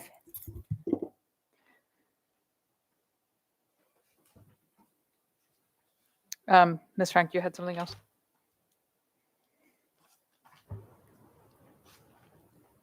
So a large portion of our meeting tonight was focused on our supporting our teachers, and additionally, several of the comments that we've had lately involved the parent volunteers. And to that end, I wrote a resolution that I would like to read. I have a resolution supporting teachers and community engagement in Anne Arundel County Public Schools. Whereas the Superintendent and Board of Education of Anne Arundel County recognize the unprecedented difficulties that students, teachers, parents, and staff are facing after lengthy school closures. Whereas community stakeholders have contacted the board and superintendent requesting support with increasing mental health needs and workload. Whereas the board values our community partnerships and supports efforts to foster the relationships between our families and communities. Whereas the parents, guardians, and community members of Anne Arundel County rose to the challenges of COVID-19 by volunteering in our school system, therefore be it resolved that the board again requests a partnership from our community members and encourages volunteer engagement within our school system to assist with the current workload demands, and be it further resolved that the board supports every effort of the superintendent to reduce the amount and frequency of professional development trainings and meetings to only what is absolutely essential to the operations of our school or to meet any state requirements for the remainder of the 21-22 school year. Second. Ms. Schalheim?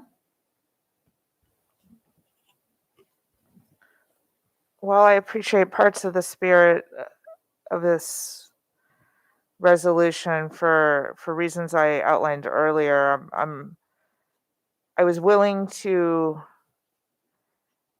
get rid of an extra PD day earlier this evening that was added to the calendar, but I'm not willing to budge in any way on our equity PD 2-hour early dismissal days at all. It's so central to what we do, to who we are as a school system, to our mission, to our strategic plan, to closing opportunity gaps, etc. I can't be supportive of it. Thank you. Ms. Omasori? So again, I go back to the 2021-2022 calendar. And as I look at the remaining professional developments, so we're in the month of November, I would say the majority of the remaining professional developments are dedicated to Project Unity Day. And the one that was not outlined to be Project Unity Day, May 3rd, is one that we've already voted to further take a look at. So I agreed with a lot of the resolution until we got to the removing professional developments and only keeping the ones that are absolutely necessary, because in my opinion, it seems like the ones that are absolutely necessary are on the calendar right now, and the one that was not outlined for Project Unity Day, meaning an equity PD, is one we've already resolved to work on. So in that sense, unless, and this is what I suspect our opinions on what's absolutely essential differ, it seems kind of like a moot point, right? So that's all I have to say on the matter. Dr. Alato, is there any other PD that goes on in our schools that are not necessarily even system-wide, but besides the 4 equity days? Yes, ma'am. So let's put this current year aside to answer your question, so that all understand that yes, there are those PD days that are built into the calendar because they impact that day, right? It becomes an early release day or a day that's closed. The schools are closed, but there are PDs in a typical year that occur throughout the year, throughout the weeks, that engage teachers. It could be a professional development on, I'm going to make this up, a second grade math curriculum. And we would ask the second grade math teachers to participate in that curriculum. Or the French teachers gather and have some professional development. Reading teachers or elementary teachers on the new reading program, or assessments for KRA. So there are professional developments that can occur during the school day. And then there are professional developments that during a faculty meeting or a meeting of the faculty that the principal puts together to engage teachers in their particular school in some professional development. So there is system-wide, and then there's local school. Okay. That said, we began this year very purposefully with not doing professional development unless it was required. There are some required professional development, say for a special education teacher, around certification or safety, as an example, that they are required to go through this training every year. That's not something we could eliminate. But we went into the school year very purposely with our focus of being on teaching and learning in the classroom. So we've not been conducting any professional development that is pulling teachers unnecessarily out of their classrooms where they want to have to provide a sub, but now they're not in their classrooms and have to attend professional development. The overwhelming majority of our professional development offered so far this year, as I said purposely, has been in the afternoons and evenings, which make them voluntary and in most cases paid a stipend.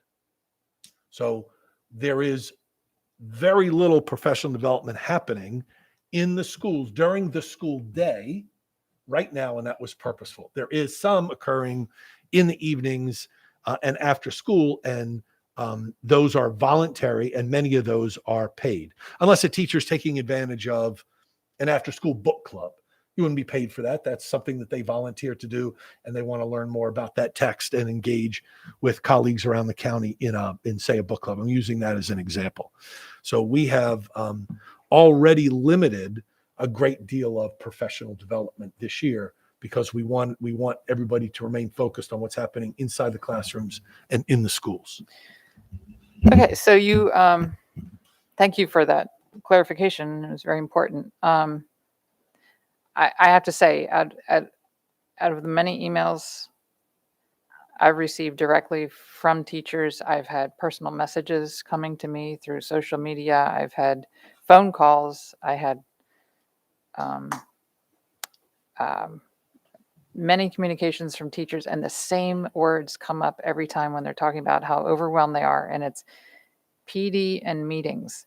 So while I appreciate and I'm glad for those efforts from your office, Dr. Alato, to provide that important relief, I wonder or question perhaps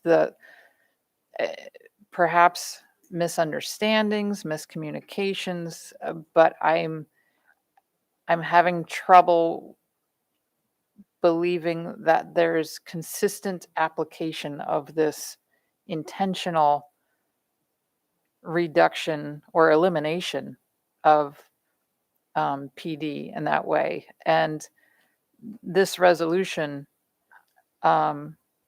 basically supports what you just, Dr. Alato, just explained, and therefore it offers the board's support on that decision, and I hope that it leads to consistent application and an emphasis on the importance of giving teachers all the time that we can possibly give them to focus on their students and their classroom. So I'll be supporting the resolution for that reason. Ms. Corkadell. So I need to apologize to my colleagues. I thought I understood this, and then I did have to step away for a personal matter in the back, but I was able to listen to at least some of what was discussed, and so maybe that's my confusion. Was understanding one of our previous agenda items. I guess my question is, because all days off and days of early dismissals and the like have to be codified in the calendar. I guess I have more of a legal technical question, is that these matters, because originally I think on our agenda, this item was happening before the calendars. So maybe that's why it made sense to me. And now I'm a little confused, and I don't mean that in a disrespectful way, but I guess my legal question is we have already disposed of many, and we have a committee that is reviewing these items.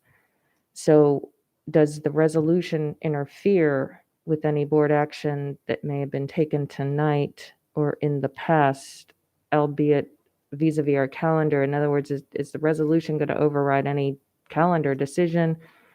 Or similar, I heard of something of a committee, and I got to say, I wasn't here on the dais at the time, but I understand there's a committee reviewing certain things. So to come up with that. So my question is, does this resolution interfere with any of that work or dictate or compel us in a certain direction of redress? What's the impact? Because this is a resolution, not an action. And all the actions have already been heard that are similar and in kind. Who's the question for? I believe it probably would be better suited for our attorney to answer that, because it's kind of a procedural half, like where are we at with it?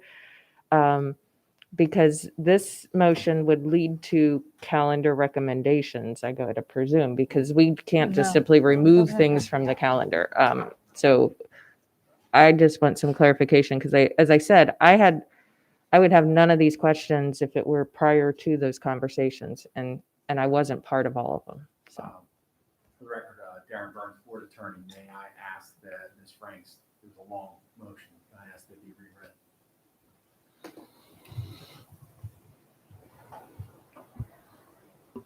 Whereas the Superintendent and Board of Education of Anne Arundel County recognize the unprecedented difficulties that students, teachers, parents, and staff are facing after lengthy school closures. Whereas community stakeholders have contacted the board and superintendent requesting support with increasing mental health needs and workload.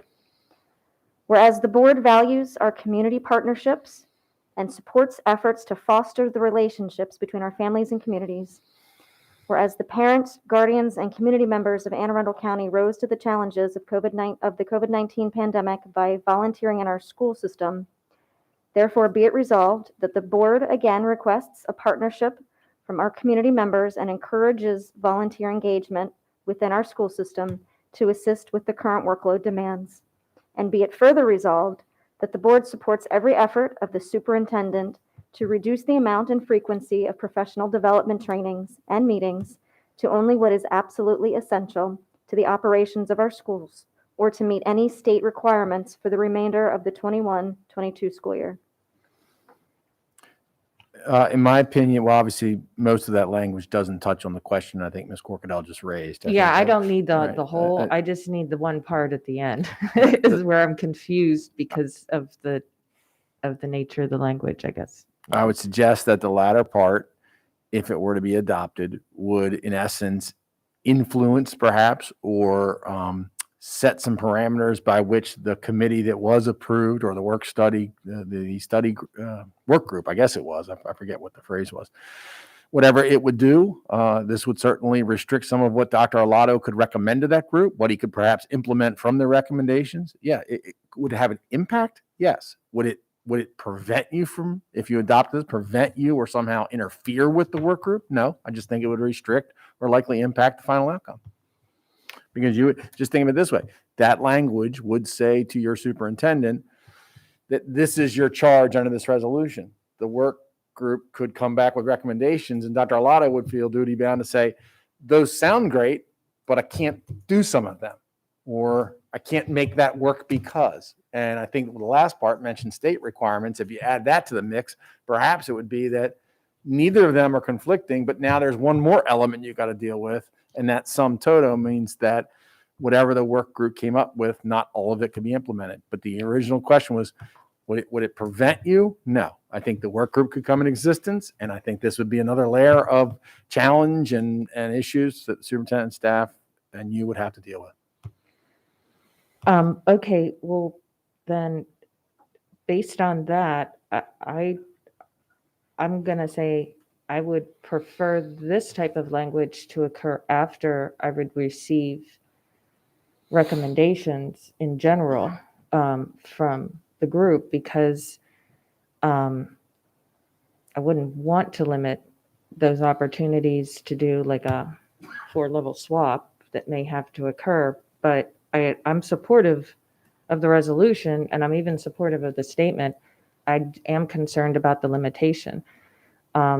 And I would like to consider an amendment to simply strike that very last part with a personal commitment, of course, to the motion maker that I'm happy to support it. But I do think, based on some of the things that happened this evening, that slightly changed that aspect. And so I therefore move to amend to strike the last portion related to professional development days as cited. And I can. Second. And as soon as I pull it up, I can give that in specificity. Okay, I have a question for the attorney. The resolution. Real quickly, just read the last. Sure. Therefore. And or to be clear, are you resolved. saying the entire last clause, the end there, and be it further resolved, or is that what your amendment is? No, as I said, give me 1 second, because I Okay. don't have it up, and I know you sent it to us. Okay, the last clause is, and be it further resolved that the board supports every effort of the superintendent to reduce the amount and frequency of professional development trainings and meetings to only what is absolutely essential to the operations of our school or to meet any state requirements for the remainder of the 21-22 school year. Okay, we have a board adopted calendar. There was a motion to remove one of the professional developments that is on the board adopted calendar, and that failed. So that is on our board adopted calendar. You're thinking of, just so we're clear on this, my advice, I did not hear days on there. I heard the term Correct. professional development. Correct. Two different things. Correct. Calendars and days are different things. Right. Professional development comes in This many is- forms, and I think you already heard from This is staff. not- It's right. many. This is not about PD days. This is about, it's about professional development and meetings that are occurring throughout the school year in the schoolhouse. The way I interpret this, we currently have on the calendar professional development days, and that is an adopted calendar.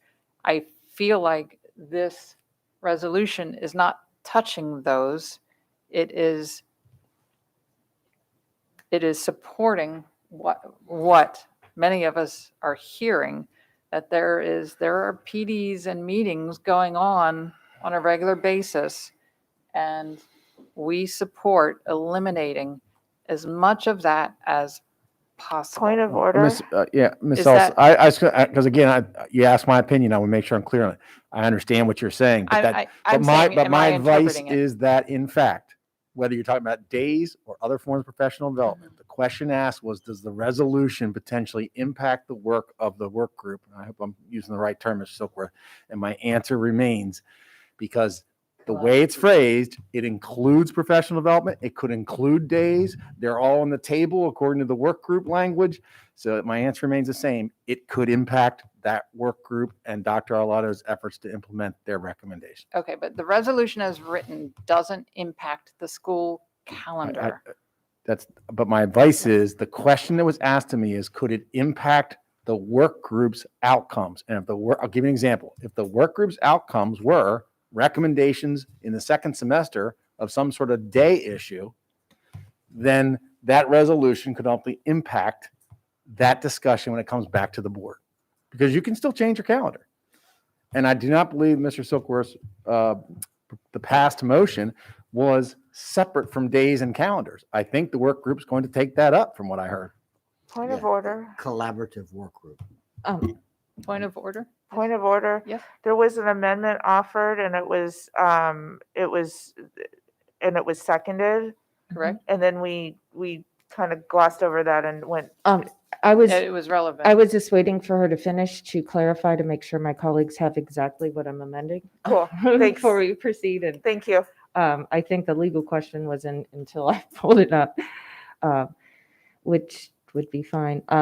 So in the last section where it says, and be it further resolved that the board supports every effort of the superintendent to reduce the amount and frequency of professional development trainings and meetings, period. I'm striking everything after trainings and meetings because, as the superintendent already reported, he was making every effort to reduce that this year. So I don't think that conflicts with the committee work that I had heard, because I wasn't hearing the interaction. I was just hearing the final motion, and the final motion, that's why I asked Mr. Burns, because that's what I was hearing too, that we were going in to help alleviate the workload, and it included that all of the professional development and meetings were on the table for that. So thank you for the clarification. So to be clear, my amendment is to strike from the word to the period on the very last statement. So it would read, and be it further resolved that the board supports every effort of the superintendent to reduce the amount and frequency of professional development training and meetings, period. Because I think it captures what is already occurring and what we want to occur, without the absolutely essential pieces, which is what I'm hearing could possibly create the limitation. And Ms. Howe, did you get my edit? It's just simply removing from the word to There's the more, end. there's more than one two in the. I meant the very last statement, the very last sentence. All right, let me put this another. May I recommend that if you read your resulting language, that reflects your amendment? Correct. In other words, That's what you did. your motion is And to that's what I did. amend by striking certain language so that the resolution would then read. So that the resolution would then read, and be it further resolved that the board supports every effort of the superintendent to reduce the amount and frequency of professional development, training, and meetings. Period. Ms. Frank, your light's on. I don't know if that's about this or. Ms. Howe, did you get that? Okay, thank you very much. And I will have just a couple comments at the end. Ms. Frank. On the amendment, I intentionally put in there that this was meant for the remainder of this year. So I would just caution taking that piece out, because I'm hoping that we are back to normal next year, and at least more normal than this year, and that Oh, we yeah, won't. you probably went on ending. Yeah. So that was my only piece on this amendment, but then I do have some comments to the main. I'm happy with. I'm okay with the technical edit for clarification purposes. So add the words. Okay, so the new, if everybody's in agreement, because I don't want to be presuming, if we're all in agreement, the new language would read, and be it further resolved that the board supports every effort of the superintendent to reduce the amount and frequency of professional development trainings and meetings for the remainder of the 2021-2022 school year.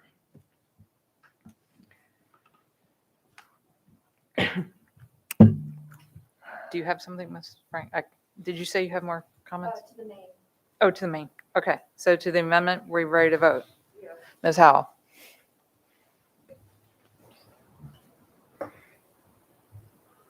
Do you need me to reread? Okay, making sure. This is on Ms. Corkadell's amendment. Ms. Frank? Aye. Ms. Corkadell? Aye. Ms. Omasore? Aye. Dr. Tobin? Aye. Ms. Schalheim? Aye. Ms. Dent? No. Mr. Silkworth? Aye. Ms. Ellis? Aye. Motion passes 7-1. All right, we are back to the motion for the resolution. Ms. Frank, you have something else? Yes, so in conversation with the superintendent, it does seem like he is working towards this goal. This was meant to be something to make sure that everybody was on the same page. This is not meant to be nearly this divisive. And also, we did understand that we were going to be talking calendar tonight, and that I had hoped that this was actually going to go before. But there were some amendments.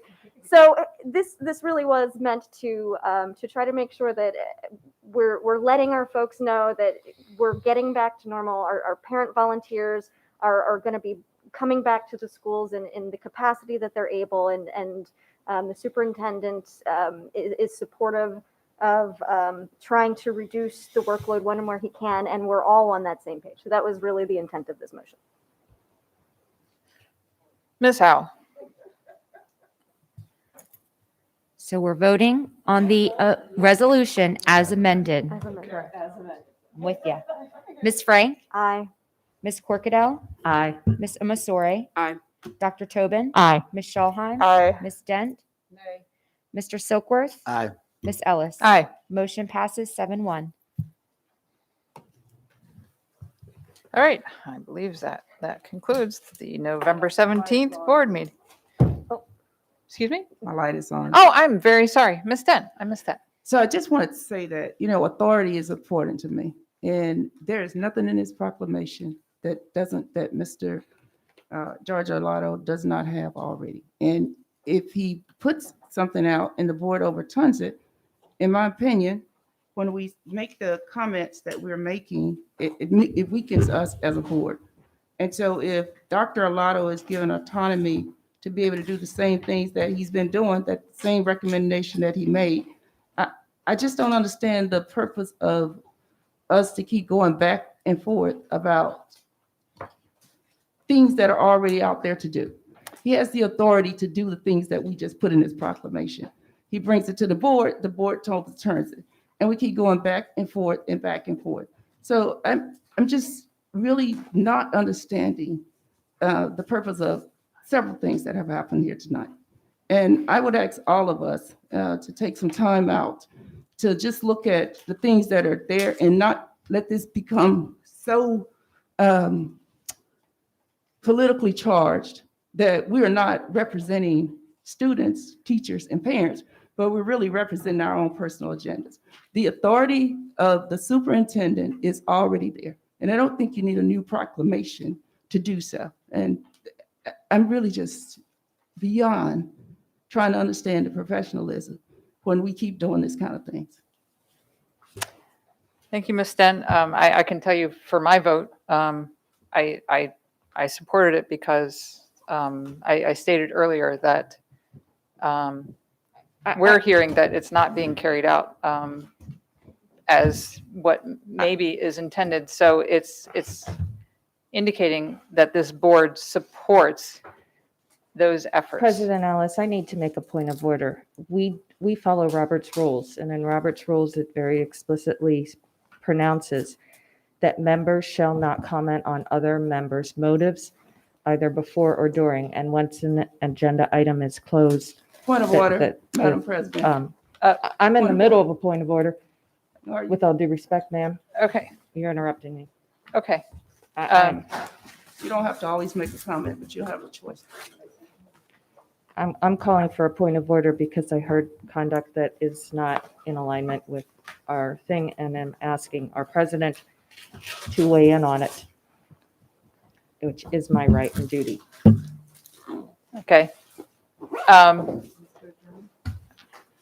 Yeah, I think it's a good time to adjourn, and we can all reflect until next time. So yes, our next general board meeting will be Wednesday, December 4th at 12 p.m. And the board's calendar is on the AACPS website. Thank you. Do I have a motion to?